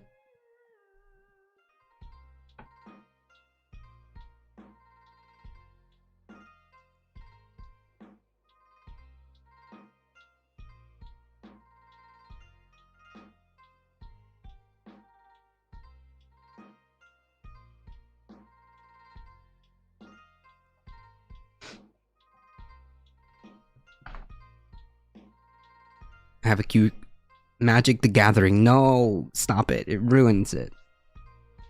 It ruins it. That was my fault. I should have just keep saying Marjorie Taylor Greene. I love Magic the Gathering, okay? I'm not gonna have her ruin it. Marjorie Taylor Greene calls it wise to bar Democrats who move to red states from voting. Hey, how very much democracy. Very not authoritarian. If red states and blue states were to divorce each other, Representative Marjorie Taylor Greene calls it possible that people who move from a Democratic state to a Republican state would be barred from voting for a temporary cooling off period. California has seen an influx of people moving out of the state, and many have opted to go to Texas and Florida, where residents can get more bang for their buck. However, some, including Greene, and by the way, this is not the first Republican who has put this idea out there. Some, including Greene, have complained that those who are leaving California are bringing their political beliefs with them and potentially shifting the political landscape. On Wednesday, the Georgia Congresswoman posted on Twitter that brainwashed people who moved from California and New York need a cooling off period. Her comment was in response to a Twitter user who wrote he supports discriminating against Democratic transplants, including restricting their ability to vote for a period of time. He also wrote that they should have to pay a tax for their sins. Wow. And just in case, just in case we're entering, just call her Marjorie Greene. She doesn't add the Taylor until she tries to compete with AOC. True.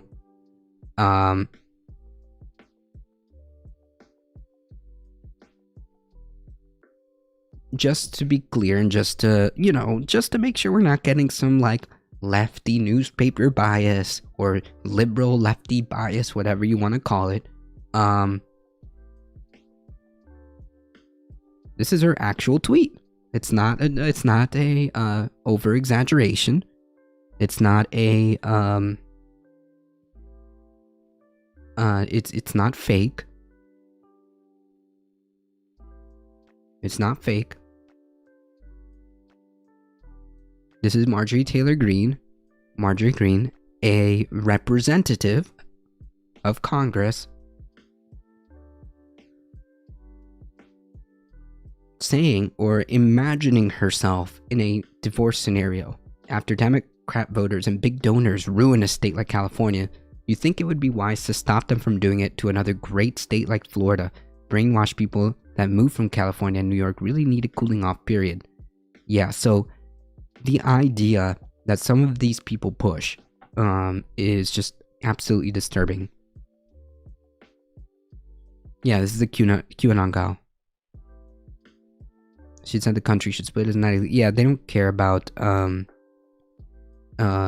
legality.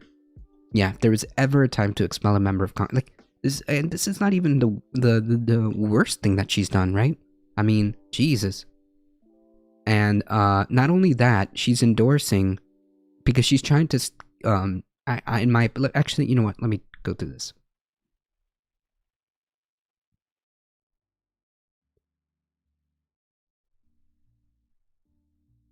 Okay, so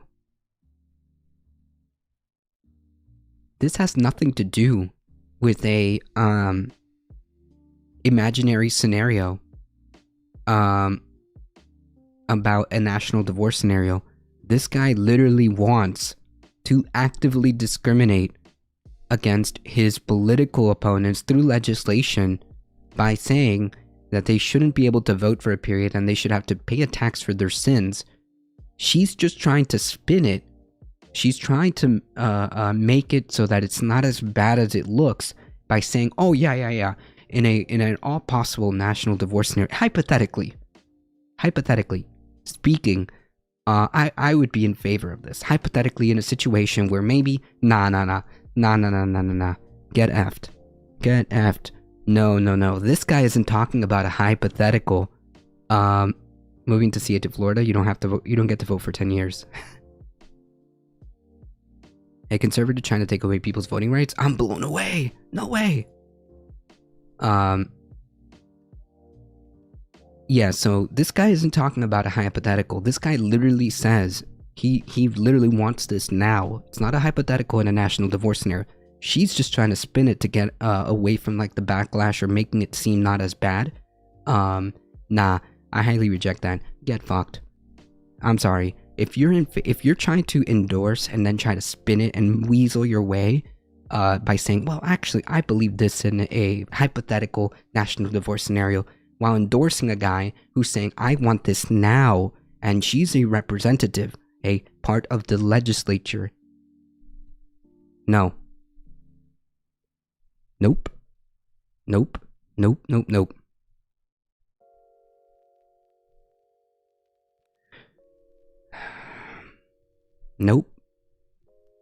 He's just a straight up foul. Yeah, this guy is, yeah, clearly. He wants his political opponents, he wants his political enemies to have to pay taxes for their sins. I don't know what that means. For him, it could mean anything. And he doesn't want them to vote for a period of time, which whatever that means. I don't know what a period of time means. Does a period of time means 10 years, 20 years, 5 years, 5 months? I don't know what that means. And in case we need to know any other context, this guy's moving from California to Ghana because he can't having in the mess of lib politics created, and he still has the audacity to talk down Floridians about their politics. Libs are cancer. Nice. They're the absolute worst people in this country. Nice.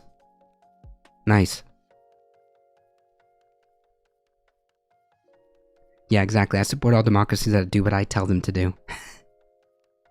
Yep. This is a representative of our Congress, ladies and gentlemen.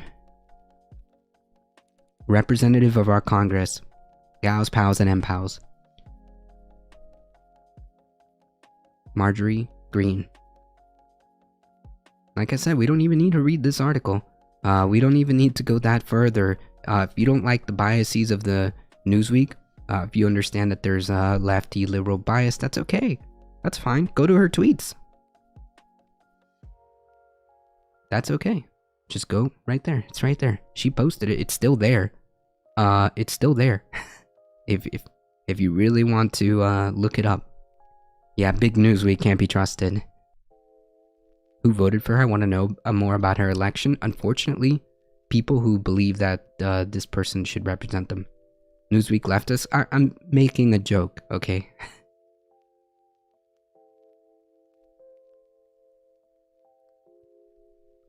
Anyways, What I'm trying to say is, there's no running away from this. There's no way to spin it. There's nothing you can do to make this look any better. This is incredibly disturbing. Oh, she only ran... She was the only one... Oh, okay, that makes sense. Never mind, that makes sense. That makes sense. That makes sense.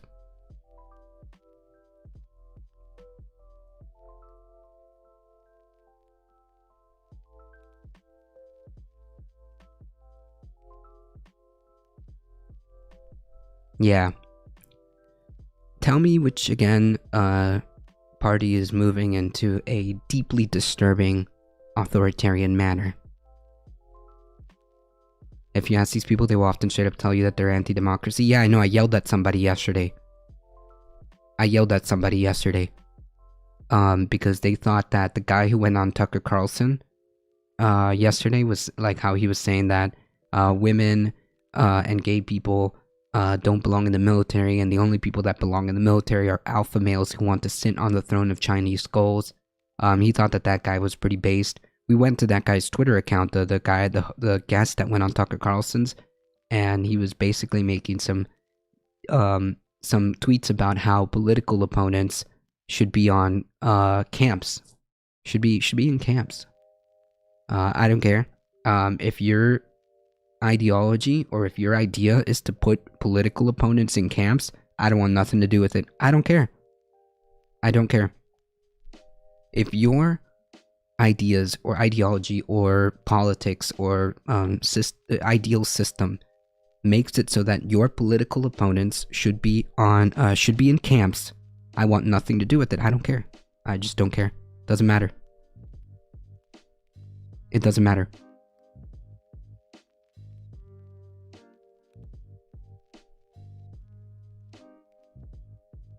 Anyways, deeply disturbing stuff coming from a elected representative in Congress. Deeply disturbing stuff.